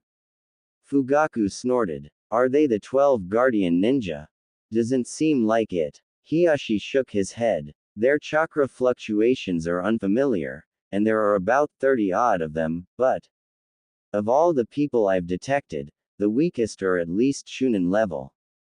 Some of their chakra are even on par with ours. The carriage instantly fell silent. The relaxed expressions on everyone's faces vanished. A ninja force of over 30 individuals, at least Shunin level, and with experts of elite Jonin level. This power was enough to instigate a coup in a small country. Moreover, this force did not belong to Konoha. It seemed to be the doing of that daimyo. This is troublesome. Shikaku rubbed his forehead, muttering to himself. This young daimyo is very assertive. In another carriage, 2 figures sat within it. It was the third Hokage, Hiruzen Sarutobi, and Minato Namikaze behind him. Minato, do you feel it? Hiruzen scanned the surrounding streets, his tone deep. Minato nodded, looking at the orderly streets. Yes, this daimyo is very capable. Hiruzen sighed, his gaze directed toward the distant, majestic daimyo manor. Indeed. I just wonder if this daimyo still remembers the blood Konoha shed for the land of fire. After speaking, he looked serious and turned to Minato. During this great war, we suffered heavy losses, and the village, both internally and externally, needs an explanation. As the third Hokage, it's time for me to take responsibility for all of this. His words were full of self-reproach, but Minato understood the deeper meaning beneath them. Take responsibility. How to take responsibility? By resigning from the position of Hokage to take responsibility. This was both a gesture of accepting responsibility and a tactical retreat. Daimyo Manor, in a side hall. The delegations from the Daimyo Manors of the Land of Lightning, Land of Wind, Land of Earth, and Land of Water had already been arranged to wait here. History. The atmosphere was somewhat subtle. The envoy from the Land of Lightning was a burly noble, dressed lavishly, his face full of arrogance, with 2 Kumogakure ninja guards behind him, exuding an intimidating aura. The envoy from the Land of Earth was short, appearing to be a civil official, stroking his beard silently, also with 2 Iwagakure ninja guards behind him. The envoy from the Land of Wind was a middle-aged official with a weathered face, and behind him stood a masked female ninja with dangerous eyes. Most striking was the delegation from the Land of Water. The envoy was a pale-faced, gloomy young noble, and the guard standing behind him was Biwajuzo, one of the 7 ninja swordsmen. HMPH, making so many of us wait here, this is hardly proper hospitality. The envoy from the Land of Lightning was the first to break the silence, his voice rough and tone displeased. Although the others did not speak, their faces showed dissatisfaction. Just then, the door of the side hall was pushed open, instantly drawing everyone's attention. The person who walked in was a young woman. The woman carried a tray with exquisite pastries on it. She lowered her head, moving with light steps, placing the pastries one by one on everyone's tables. The gloomy noble whistled with interest, the sound not loud but particularly jarring. Oh, the Land of Fire's maid, she's quite pretty. The woman seemed not to have heard. After placing the last pastry, she bowed and retreated to the side, standing with her hands clasped. Just then, footsteps sounded outside the door again. This time, it was the Daimyo Manor's old butler, General. My lords, thank you for waiting, Gen bowed. Daimyo has specially ordered this old man to arrange lodging for you, my lords. The envoy from the land of lightning snorted. The land of fire's hospitality leaves much to be desired. Gen's smile remained unchanged. Daimyo said that since you, my lords, have traveled a long way and endured hardships, you should rest well. Tomorrow evening, Daimyo Manor will host a banquet to welcome you, my lords. With words spoken to this extent, the envoy from the land of lightning found it difficult to make a scene. Daimyo Manor. Arashi stood by the window, looking down at his capital. In his consciousness, on the interface of the Daimyo system, points of light representing powerful individuals lit up one by one. Uchiha, Hyuga, the Ino-Shika Cho families. Inazuka, Aburame, Hiruzen Sarutobi, Minato Namikaze, and the ninja guards in the delegations of the four great nations. They've almost all arrived. Are all the arrangements made? Yes, my lord, all have been properly arranged. Gen's voice came from behind him. Very good. Arashi turned around, his gaze falling on an invitation. This was sent by Hiruzen, arranging to pay a visit tomorrow. Anime and manga. His finger tapped on Hiruzen's name. He was somewhat looking forward to tomorrow's arrival. To be continued. Chapter 10. Retreating to advance. As the enthronement ceremony approached, the fire capital was completely reshaped within a single month. The shadow of war seemed to have dissipated, and prosperity was visible to the eye. The expanded streets were wide and clean, with shops lining both sides. Caravans from various countries, guided by guards, orderly entered the designated trade zones. The air was filled with the aroma of food, intertwined with the clang of blacksmiths, forming a picture of human life and activity. Children chased and played, their faces full of laughter. All these thriving scenes originated from the young daimyo who was about to be enthroned, Arashi. He used an iron fist to reshape the order of the fire capital. Only a few rats still trembled, hiding in the shadows. Order brings safety. Safety fosters prosperity. But beneath this prosperity, an undercurrent was quietly surging toward the center of power in the fire capital, the Daimyo Manor. Study room. Arashi stood before a huge map, his gaze calmly surveying the entire territory of the Land of Fire. Just then, a voice from outside the door sounded. My lord, the third Hokage has arrived. Finally, he came. Arashi regained his composure and said, let them in. Yes. The door was pushed open, and two figures entered, one after the other. Leading the way was Hiruzen Sarutobi, dressed in the Hokage's ceremonial robe. He deliberately restrained his powerful aura, his face covered with wrinkles, his eyes cloudy, looking decrepit and older than in the manga, completely lacking the demeanor of the ninja god he once was. Minato Namikaze followed closely, with dazzling short golden hair, bright eyes, and a perpetually humble and gentle smile on his face. The two entered the room and bowed deeply to Arashi. Konoha's Hiruzen Sarutobi greets Daimyo-sama. Konoha's Minato Namikaze greets Daimyo-sama. Anime and manga. Arashi turned around, a gentle smile on his face. Please rise, both of you, no need for such formalities. He gestured with his hand. The third has toiled for the country, and Jonin Minato is even more a pillar of the nation. Please, have a seat. Thank you, my lord. The two sat down as instructed, their postures respectful.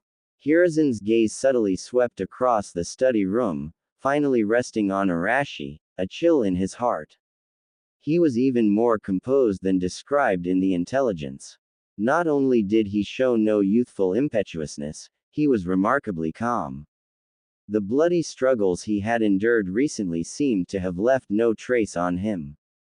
Arashi said lightly, someone, bring tea. The side door of the study was gently pushed open, and a maid entered, carrying a tea tray. She kept her head down, her steps light, serving tea to Hiruzen and Minato with meticulous movements, so elegant she hardly seemed like a maid. Minato politely thanked her, his gaze involuntarily drawn to the woman's profile, struck by her beauty. However, the moment Hiruzen next to him clearly saw that face, his pupils sharply constricted. His hand, holding the teacup, tightened abruptly, spilling tea, but he did not notice. Kiyotsuki Yui. He would never mistake that face. The most dazzling pearl of the fire capital, the sole daughter of the Kiyotsuki family, which was destroyed for backing the wrong side. How could she be here, and wearing a maid's uniform? How ruthless. Although Minato did not recognize Kiyotsuki Yui, he keenly caught the third's lapse in composure. His heart tightened, and when he looked at the maid again, his eyes held a hint of scrutiny.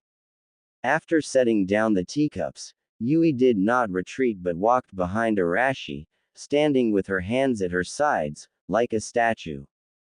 This silent gesture was like a heavy hammer, striking Hiruzen's heart. The speech he had prepared all the way here now felt stuck in his throat. Arashi's face showed concern. Third, you look a bit unwell. Is it the fatigue from the journey? Hiruzen snapped back to attention, quickly composed himself, and forced a smile. Indeed, I am a bit tired. I'm old and useless now, please forgive me, Daimyo-sama. Arashi immediately blamed himself. Oh, it's my fault. How could I let an elder like you, who has toiled for the country all his life, make such a journey personally? No hardship, Hiruzen humbly replied, but inwardly, alarm bells were ringing. Is he implying I'm old and should retire? I cannot be led by him any longer. Setting down his teacup, Hiruzen decided to stop beating around the bush and get straight to the point. Daimyo-sama. Anime and manga. He suddenly stood up, his expression becoming incredibly solemn. Although we ultimately won this great war, the village also paid a heavy price. Countless excellent ninja died on the battlefield, countless families were shattered, and the village is in ruins, waiting to be rebuilt. His voice was hoarse, his words filled with sorrow, as if from the bottom of his heart. As Hokage, I bear an inescapable responsibility for all of this. It was I who failed to protect them better. It was I who failed to lead the village to a brighter future. At this point, he bent down, his head almost touching his chest, his posture extremely humble.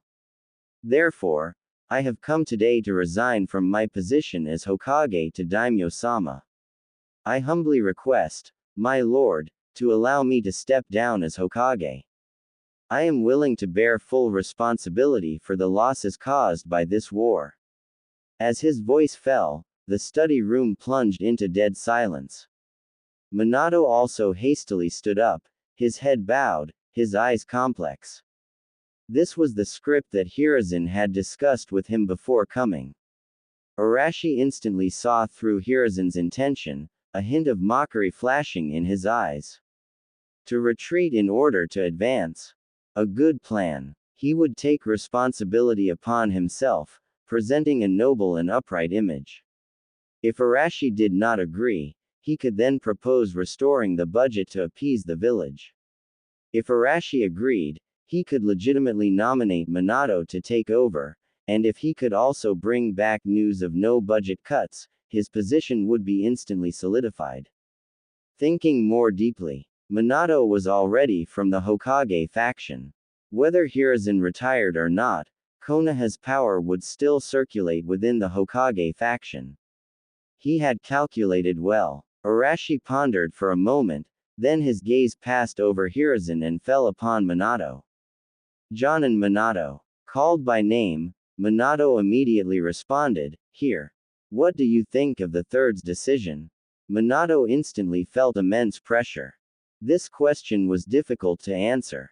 To say he supported it would be disloyal.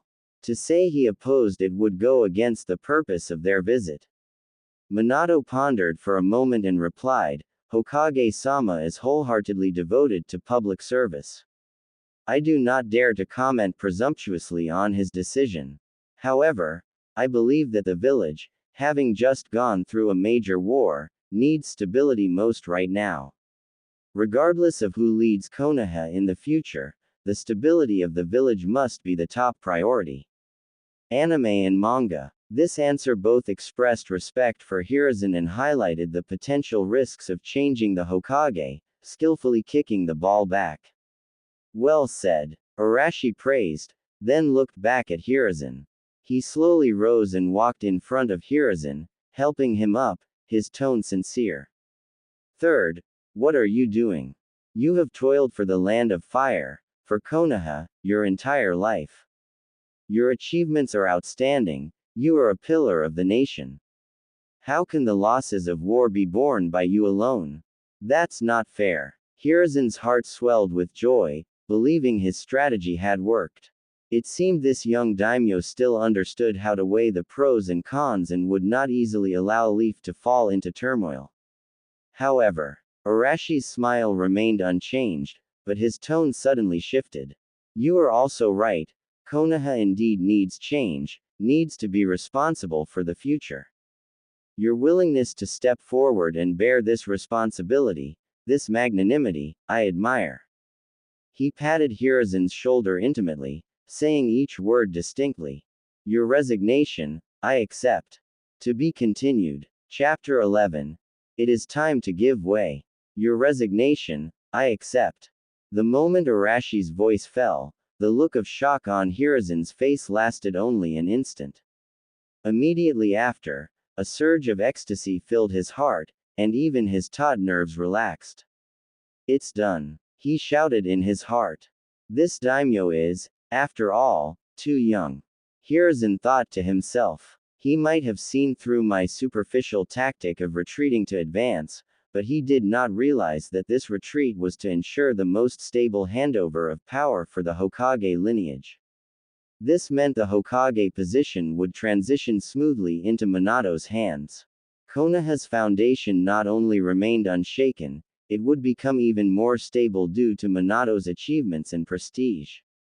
However, he did not know why, but a complex and unspeakable emotion welled up in his heart.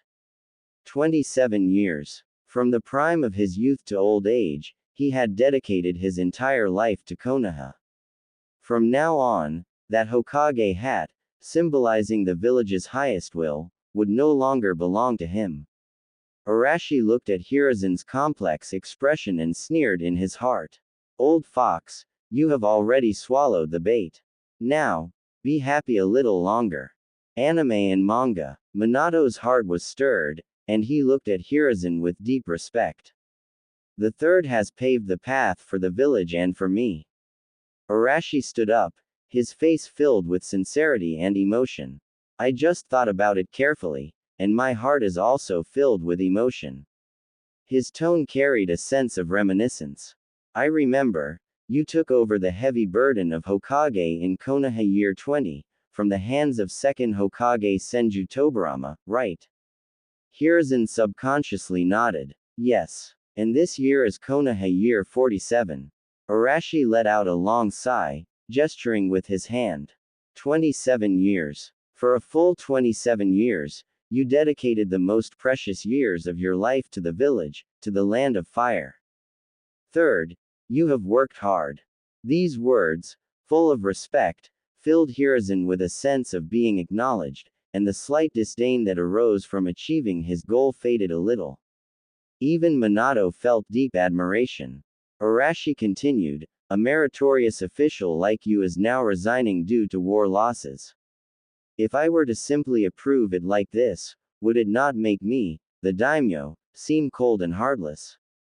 However, your body truly needs rest, and it is time for the younger generation to take charge. Looking at Hiruzen, Arashi asked for his advice. Third, in your opinion, who is most suitable to succeed the Hokage position in Konoha today? It's here. Hiruzen's heart settled. The other party not only agreed to his abdication, he also voluntarily handed him the right to recommend the next successor. What immense trust. What immense respect. It seems Yuhi Shinku's description was completely wrong. His last trace of doubt vanished, and with a solemn expression, he unhesitatingly pointed behind him. Daimyo-sama, I recommend Minato Namikaze. He is the most suitable to take over the Hokage position. Elaborate. Minato, in this great war, swept through the battlefield with his flying thunder god technique, in countless enemies. He is known as the Yellow Flash, and his reputation shakes the entire ninja world. Iwagakure even issued an order that anyone who sees the Yellow Flash may abandon their mission and flee. He is loyal to the daimyo in the village, cares for his comrades, and his strength and prestige are sufficient to take on the position of fourth Hokage. Yellow Flash. Arashi's gaze fell on Minato, and he praised his illustrious reputation. I have heard of it. I am very relieved to have such a hero serve as Hokage. Good. It shall be as you say. At the inauguration ceremony the day after tomorrow, I will officially appoint Minato Namikaze as the fourth Hokage. The dust had settled. Minato was thrilled and bowed deeply. Thank you for your trust, Daimyo-sama. Anime and manga. Hiruzen's heart, which had been anxious all the way, finally completely relaxed, and his old face immediately broke into a wide smile. Third, you have found another talented individual for the Land of Fire. You have toiled your entire life for the country, and now that you have retired with honor, as the daimyo, I must not treat a meritorious official shabbily. Arashi immediately decided, from today onwards, your salary and benefits will be doubled. I will send people to immediately renovate your mansion in the capital, and all servants, maids, and expenses will be borne by my daimyo manor. From now on, you only need to enjoy your golden years and this honor. These words greatly comforted Hiruzen. This was not only respect, but also a transcendent status. Even without real power, what did it matter? Hiruzen was moved to tears of gratitude. Thank you, Daimyo-sama.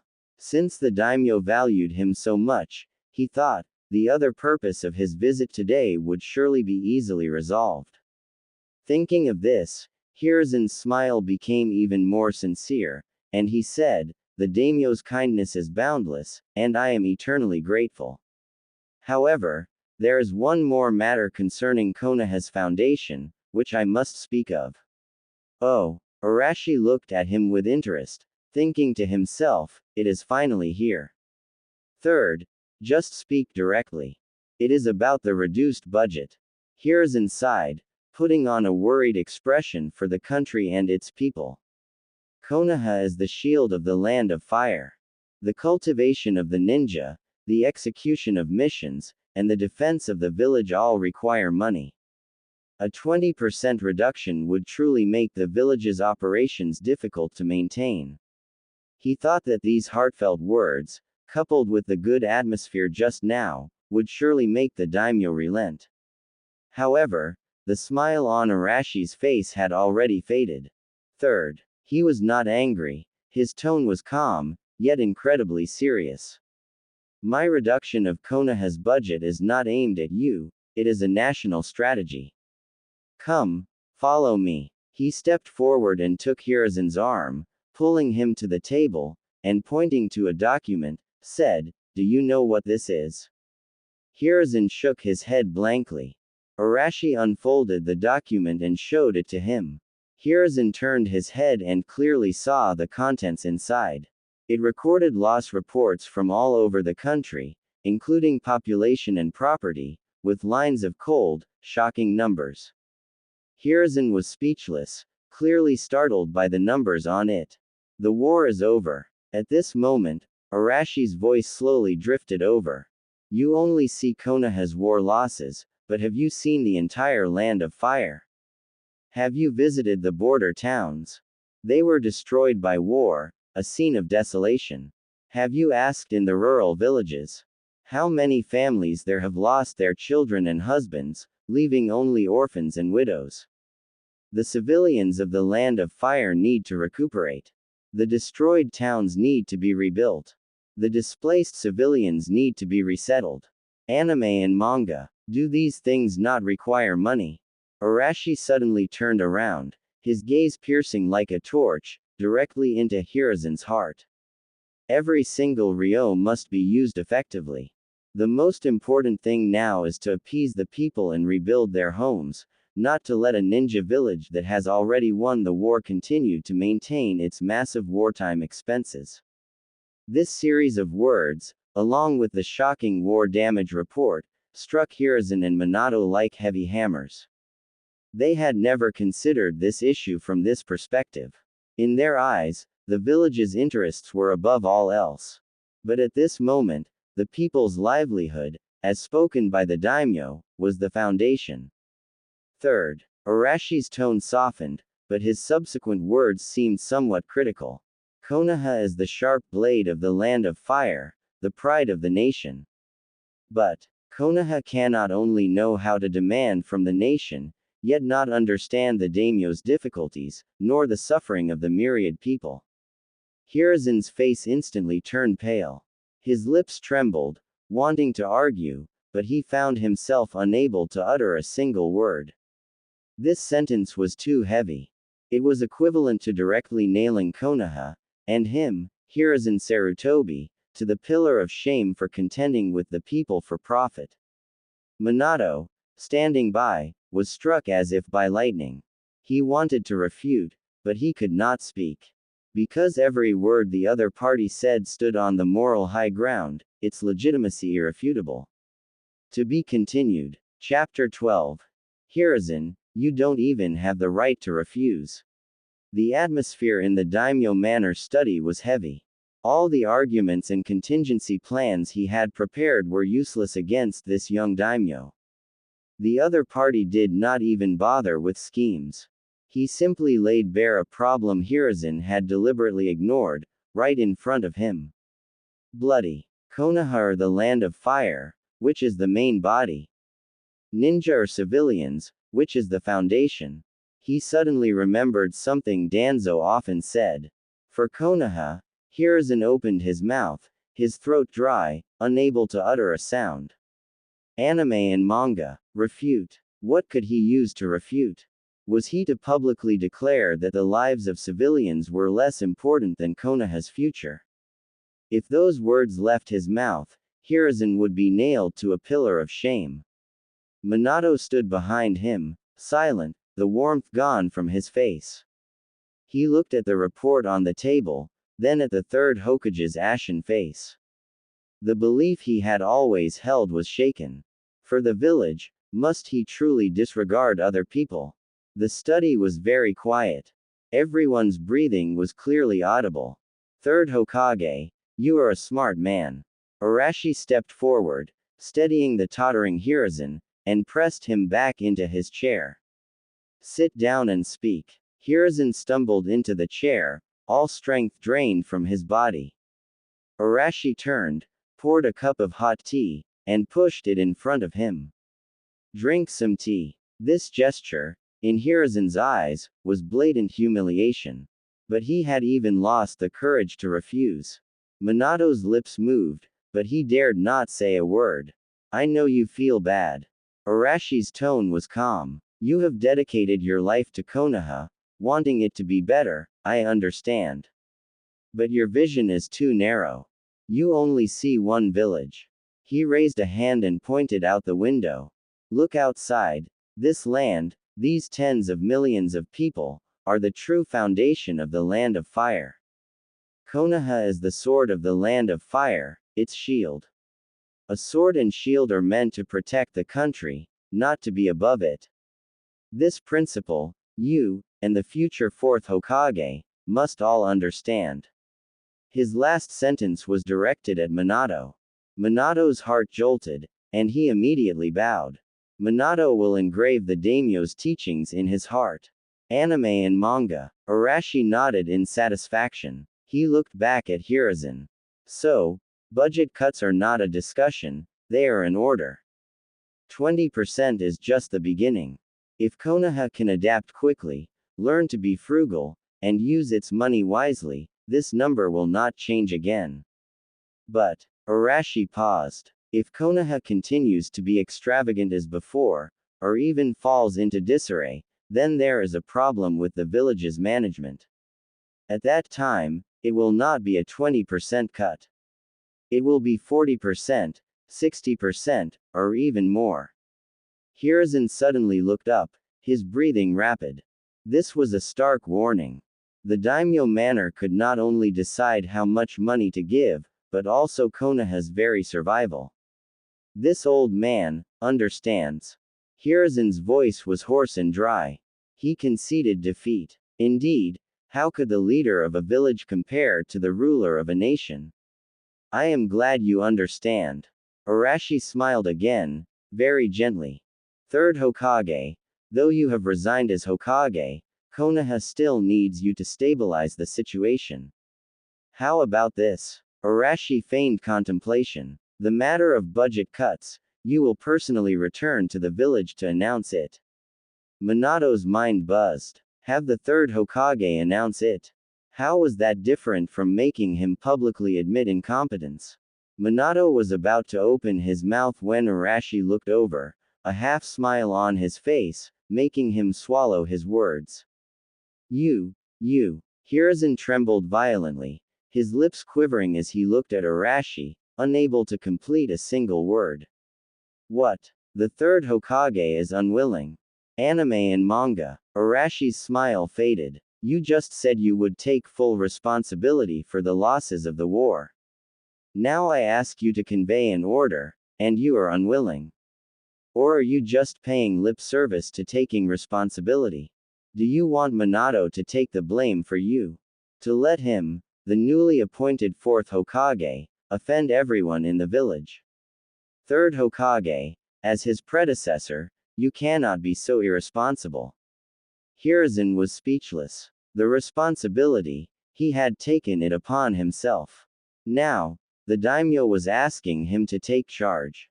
Could he refuse? To refuse would be to break his word, to be irresponsible, to dump a mess on Minato. Did he want to ruin his lifelong reputation? But if he agreed, countless faces appeared in Hiruzen's mind. The ninja who survived the battlefield, the families who lost loved ones, the orphans and widows living on pensions. How could he face them? When he personally announced the reduction of their budgets, cutting off their livelihoods, what expressions would they have when they looked at him? Disappointment, confusion, or resentment. His lifelong prestige would vanish in that instant.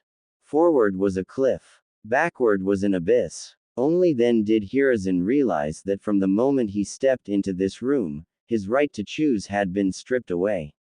His supposed game of chess. In reality, he was just following the other party's script. This old man obeys. After a long time, Hiruzen's cracked lips moved. His entire being sagged, his body hunched, as if his bones had been removed. Very good. Arashi's face showed satisfaction. He stood up and picked up a prepared document from behind the desk. This is the new fiscal budget proposal, and my official appointment letter for the fourth Hokage. Anime and manga, take them back. Minato stepped forward and received them with both hands. The day after tomorrow is my enthronement ceremony. At that time, I hope to see a united, stable Konoha that understands the nation's difficulties. You may leave. Arashi waved his hand. Yes. Minato bowed, helped Hiruzen, and slowly exited the study. With a thud, the heavy door closed firmly. The two walked out of the daimyo manor, standing before its grand entrance. The street was bustling with traffic, a scene of prosperity. Hiruzen stared blankly at everything, his mouth full of bitterness. Inside the study, Arashi picked up the now cold tea in front of him and took a sip. Yui immediately stepped forward to refill his cup with hot water. Her movements were light, but she could not help glancing at Arashi. Is it good to look at? Arashi's voice suddenly broke the silence. Yui's body trembled, and she quickly lowered her head. Arashi chuckled, pinching her chin, forcing her to look up. Look at me. Yui was forced to meet his gaze, her eyes having nowhere to settle. Arashi enjoyed her bewilderment and slowly began. Remember, this is power. Whether it is a noble young miss famous throughout the land, or a Hokage who shakes the ninja world, in front of me, they have no right to say no. And you are mine. You must learn to obey. With that, he released her. Arashi no longer paid her any attention.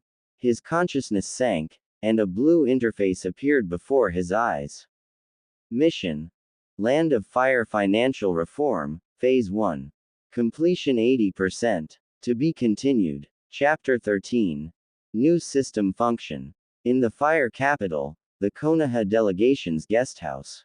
Anime and manga. This was the residence prepared by the Daimyo Manor for Konoha's high-ranking officials. At this moment, the atmosphere in the main hall was terrifyingly oppressive. All Konoha high-ranking officials who had accompanied the delegation were present. Hiruzen and Minato had just returned from the Daimyo Manor.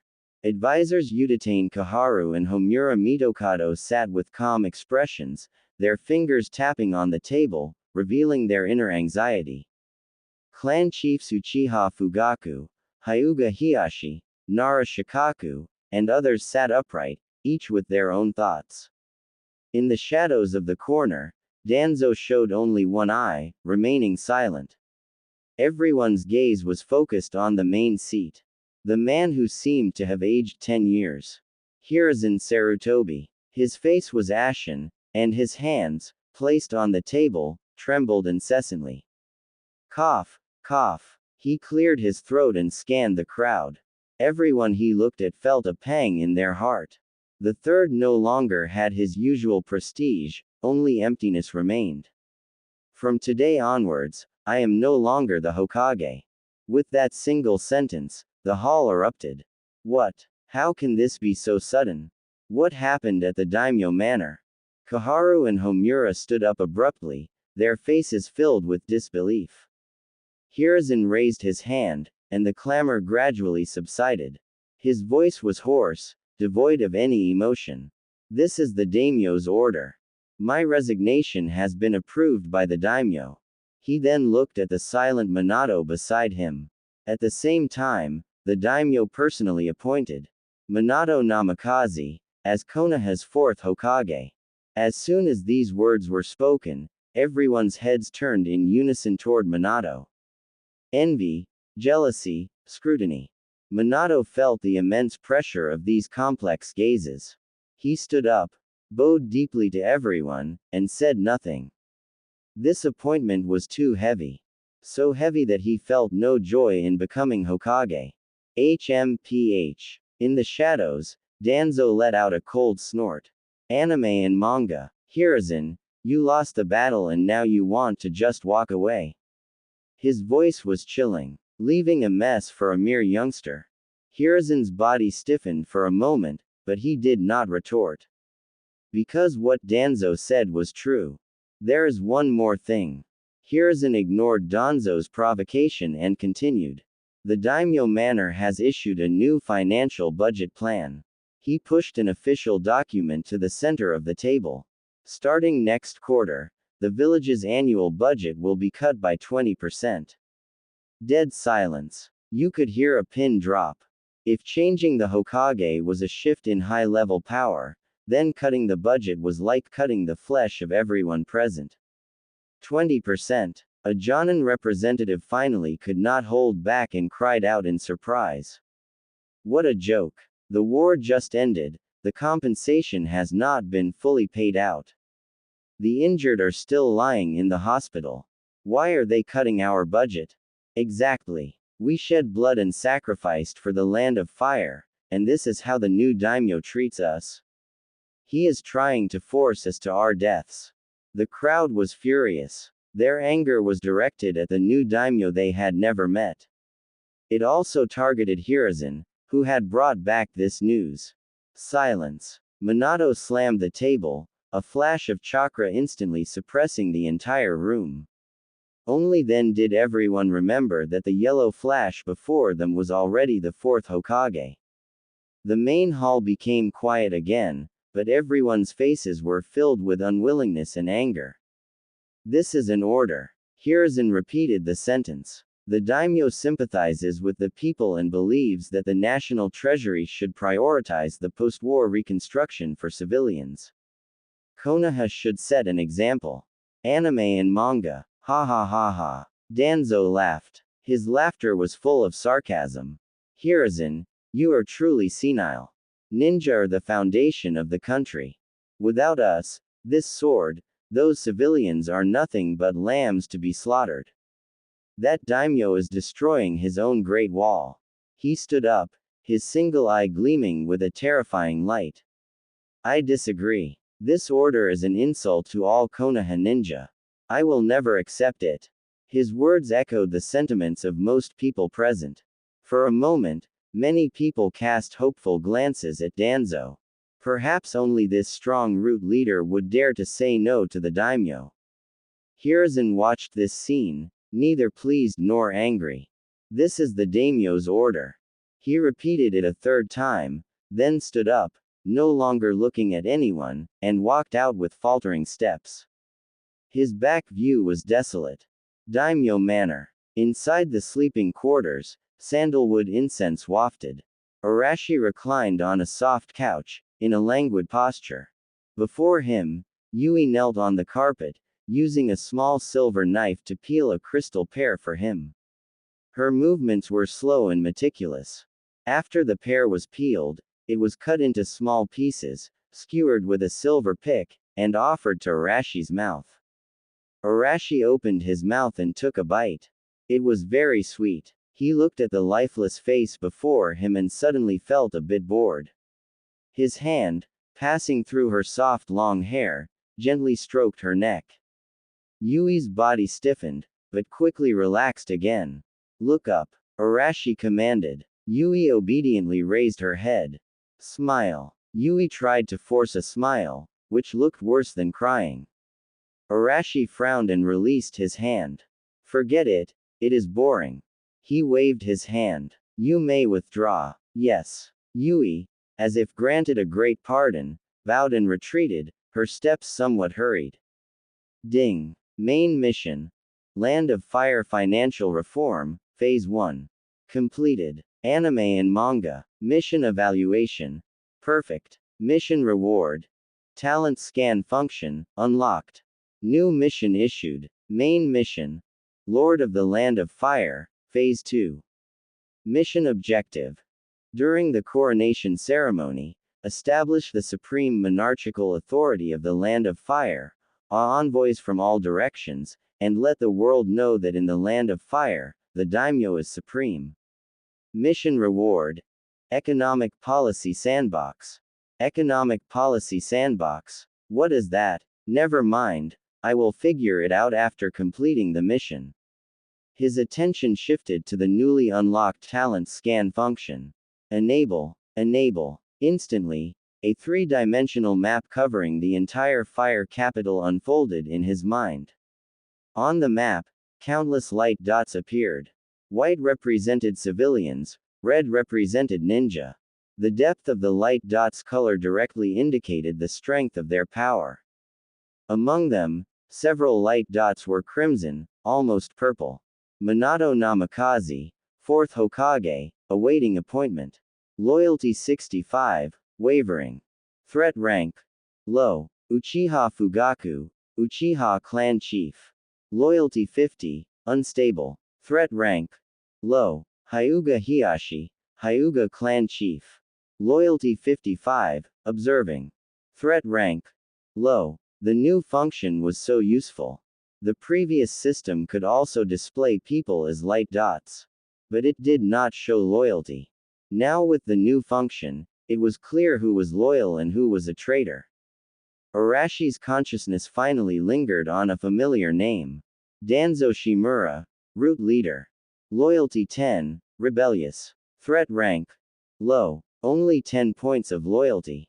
Arashi ignored him and continued to move his thoughts, scanning the area where the four nations' delegations were staying. Land of Earth, Land of Wind, Land of Lightning. The delegations, guards were formidable, all with elite Jonin in charge. What interested him most was the location of the Land of Water delegation. There, in addition to the overt envoy and the guard Biwa Juzo, was a crimson, almost purple light dot. Mei Terumi, undercover. Hidden Mist Village Genius Ninja. Loyalty -20, hostile.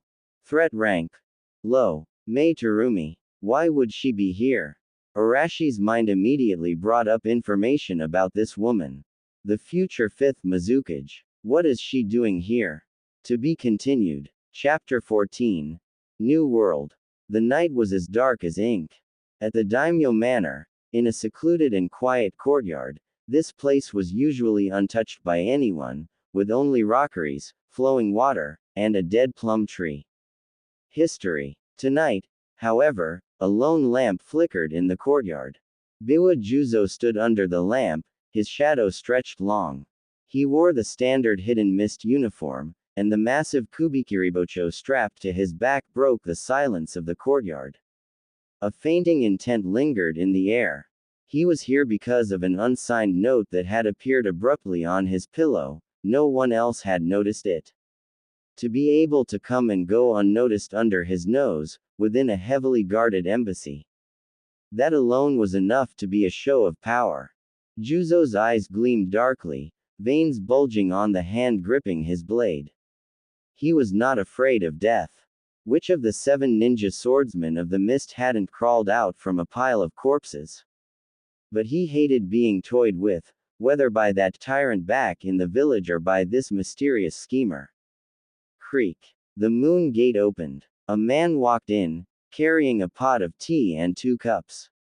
The newcomer wore black, his face handsome, and there was no trace of chakra within him. Juzo's muscles tensed instantly. The one who arrived was none other than the new daimyo of the Land of Fire, Chiba Arashi. Juzo had considered countless possibilities. But never that the one meeting him secretly at night would be this new ruler himself. A daimyo coming alone to meet an enemy jonin. Was this basically walking into a trap? Ignoring the intent radiating from Juzo, Arashi walked straight to the stone table and sat down, pouring himself 2 cups of tea. He spoke calmly. Sit. His tone was steady and unhurried. Juzo didn't move, his cold gaze fixed on him. His voice was rough. Daimyo of the Land of Fire, you've got guts. Arashi lifted the cup, blowing on the rising steam, then glanced at him. What right does a man who doesn't even dare draw his sword have to speak of courage? The words made Juzo's face darken. His hand had been gripping his sword all along, but his instincts screamed at him that this man before him was extremely dangerous, more dangerous than any opponent he had ever faced. Juzo dropped the pretense and asked directly, "Why did you call me here? What do you want?" Arashi was just as direct.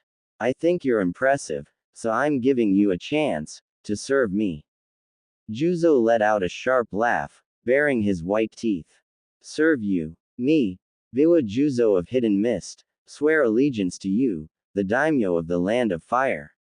History. You haven't woken up yet, have you? Arashi wasn't angered. His tone remained calm. "If not to me, then who do you serve? The Hidden Mist. The 4th Mizukage, Yagura Karataki. Are you truly loyal to them?" Juzo's smile froze. Watching his reaction, Arashi silently recalled this man's future. Biwa Juzo, a tragic yet respectable figure. Disgusted by the blood mist tyranny, he would one day defect and join Akatsuki. His future partner would be that monster, Uchiha Itachi. And his end would come on a mission. When he used the Kubikiribocho to block a tailed beast ball to protect Itachi. The blade pierced his abdomen, and he died from his wounds. A man who died by his own weapon. A man who, despite being from the mist, sacrificed his life to protect a comrade from an enemy village. Arashi's eyes softened slightly. A scoundrel with principles. A rogue ninja who valued loyalty, fundamentally stubborn. Once such a man gave his loyalty, he would be far more reliable than any opportunist. These thoughts flashed by. His gaze on Juzo carried a faint appreciation. You and I are both tired of this twisted world. Ninja are used as tools in the games of the powerful, dying meaningless deaths on the battlefield. Civilians are displaced by war, unable to even survive. Villages are ruled by ambitious fools and madmen, who build their power with the blood of their comrades. Don't you think this world should have been destroyed and remade long ago? Juzo frowned deeply, his eyes narrowing, his tone sharp. What exactly are you getting at? Arashi leaned back in his chair. I want to end it all. I want to build a new order, a truly peaceful world without war or prejudice, where both ninja and civilians can live in peace. Juzo was silent for a long moment. Then he burst out laughing, a harsh, mocking sound. Physics. Peace. What a lofty dream. Then tell me, Daimyo-sama, what do you have to back it up? Just your words. He stepped forward, and a suffocating intent swept through the courtyard, scattering the fallen leaves. The candlelight flickered violently, nearly going out. Yet Arashi sat unmoved, unflinching. Back it up, he repeated softly, almost amused. He didn't answer. Instead, he raised his hand and extended one finger toward the empty stone table. The next instant, Juzo's mind went blank. No hand signs. No chakra fluctuations. Tiny motes of light gathered at Arashi's fingertip, condensing into form.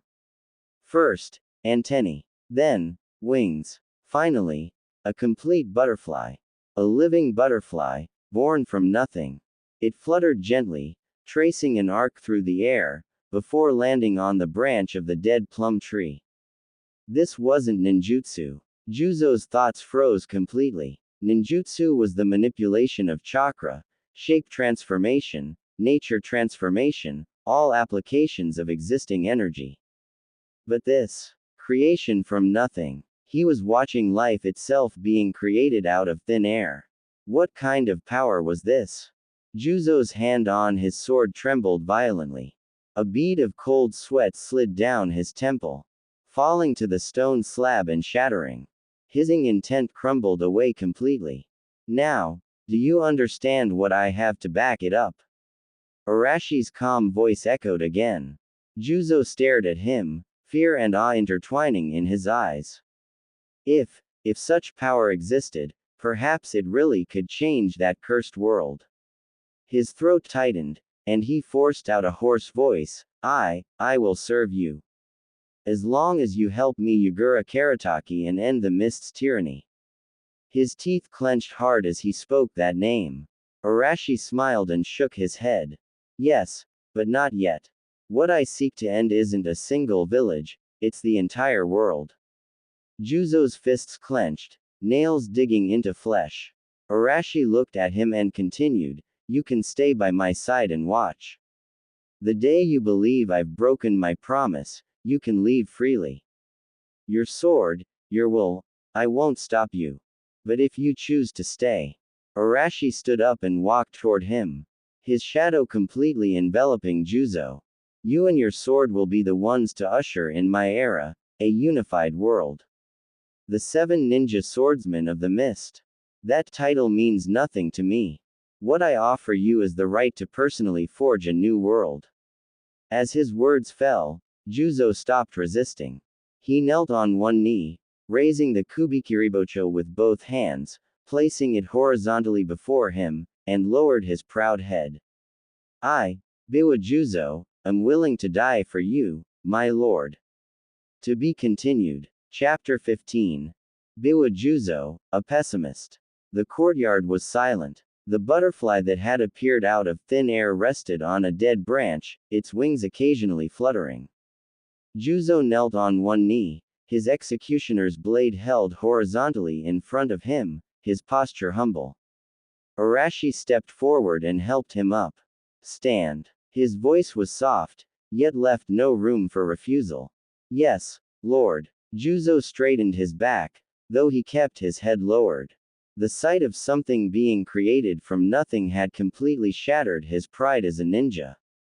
Once he stood upright, Arashi handed him a cup of tea. Tea. Besides you, there's another little mouse hidden among the Land of Water's envoy group. Who is it? Juzo froze for a moment before realizing who Arashi was referring to. Lord, are you speaking of Mei Terumi? He said the name in a dry voice. From the moment he knelt, everything about the hidden mist village was no longer a secret. Mei Terumi. Arashi tapped his fingers lightly on the teacup, a faint smile on his lips. It was indeed her, the future fifth Mizukage. He mused silently. To the people of this world, Mei Terumi was currently just a somewhat renowned genius. I've heard of her, Arashi said, his tone carrying a trace of curiosity. A genius rarely seen in the hidden mist in 100 years, possessing 2 Kekkei Genkai.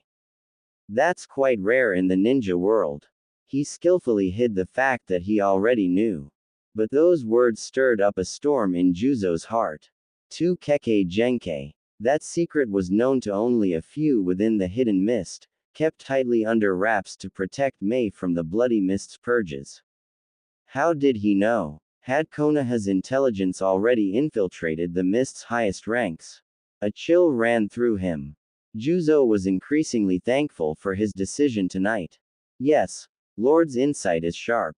Suppressing the shock in his heart, Juzo continued, she possesses 2 Kekkei Genkai, lava release and boil release. Seeing that he hid nothing, Arashi nodded in satisfaction. Such a person, instead of staying quietly in the hidden mist, sneaks into the fire capital. What does she intend to do? Arashi was genuinely curious. Although he knew the general course of events, he didn't know the details. Mei came to raise supplies for the rebel army. Rebel army? Yes. Juzo nodded. A group led jointly by her and the former Mizukage's guard, Elder Genji. They could no longer bear the bloody mist's tyranny and intend to overthrow the fourth Mizukage and rebuild the hidden mist. Arashi tapped the table thoughtfully. An elder and a genius girl, doesn't sound very strong. Physics. Juzo replied honestly, indeed. Most of the rebel army are bloodline limit families who were ostracized or hunted down over the years, along with some civilian ninja who couldn't endure the tyranny. They lack equipment, supplies, and money. Mei disguised herself as a guard and risked her life to infiltrate the fire capital. She hoped to use her own savings to buy military rations and ninja tools from the black market and smuggle them back.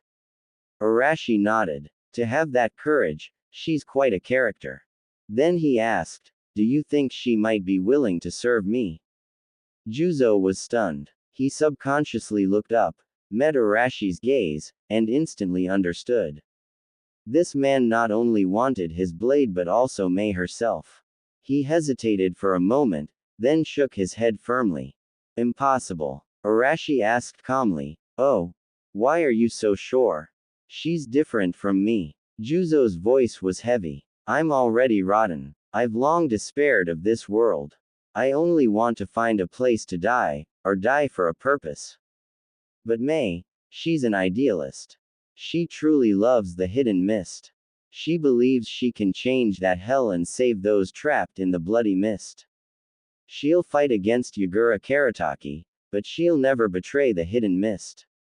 Asking her to pledge allegiance to the land of fire is asking her to destroy her beliefs with her own hands. She would rather die. Juzo's tone was firm. Before that, she would choose death. Interesting. Arashi smiled. The more difficult the challenge, the more intriguing it was to conquer. Tell me about the current situation in the hidden mist. He shifted the topic. Is Yagura Karataki really that despised? At that name, Juzo clenched his fist, eyes filled with hatred. His voice dropped low, like it was forced from his throat. Lord, you can't imagine it. The hidden mist now isn't a ninja village anymore, it's a living hell. The name Bloody Mist was forged with the lives of Mist Ninja. Lord, do you know what the graduation exam at our ninja academy is? Arashi, of course, knew, but remained silent. Hearing it from someone who lived through it carried more weight than any report. Juzo continued, the Academy's graduation exam forces students to each other. Only those who their comrades are qualified to graduate.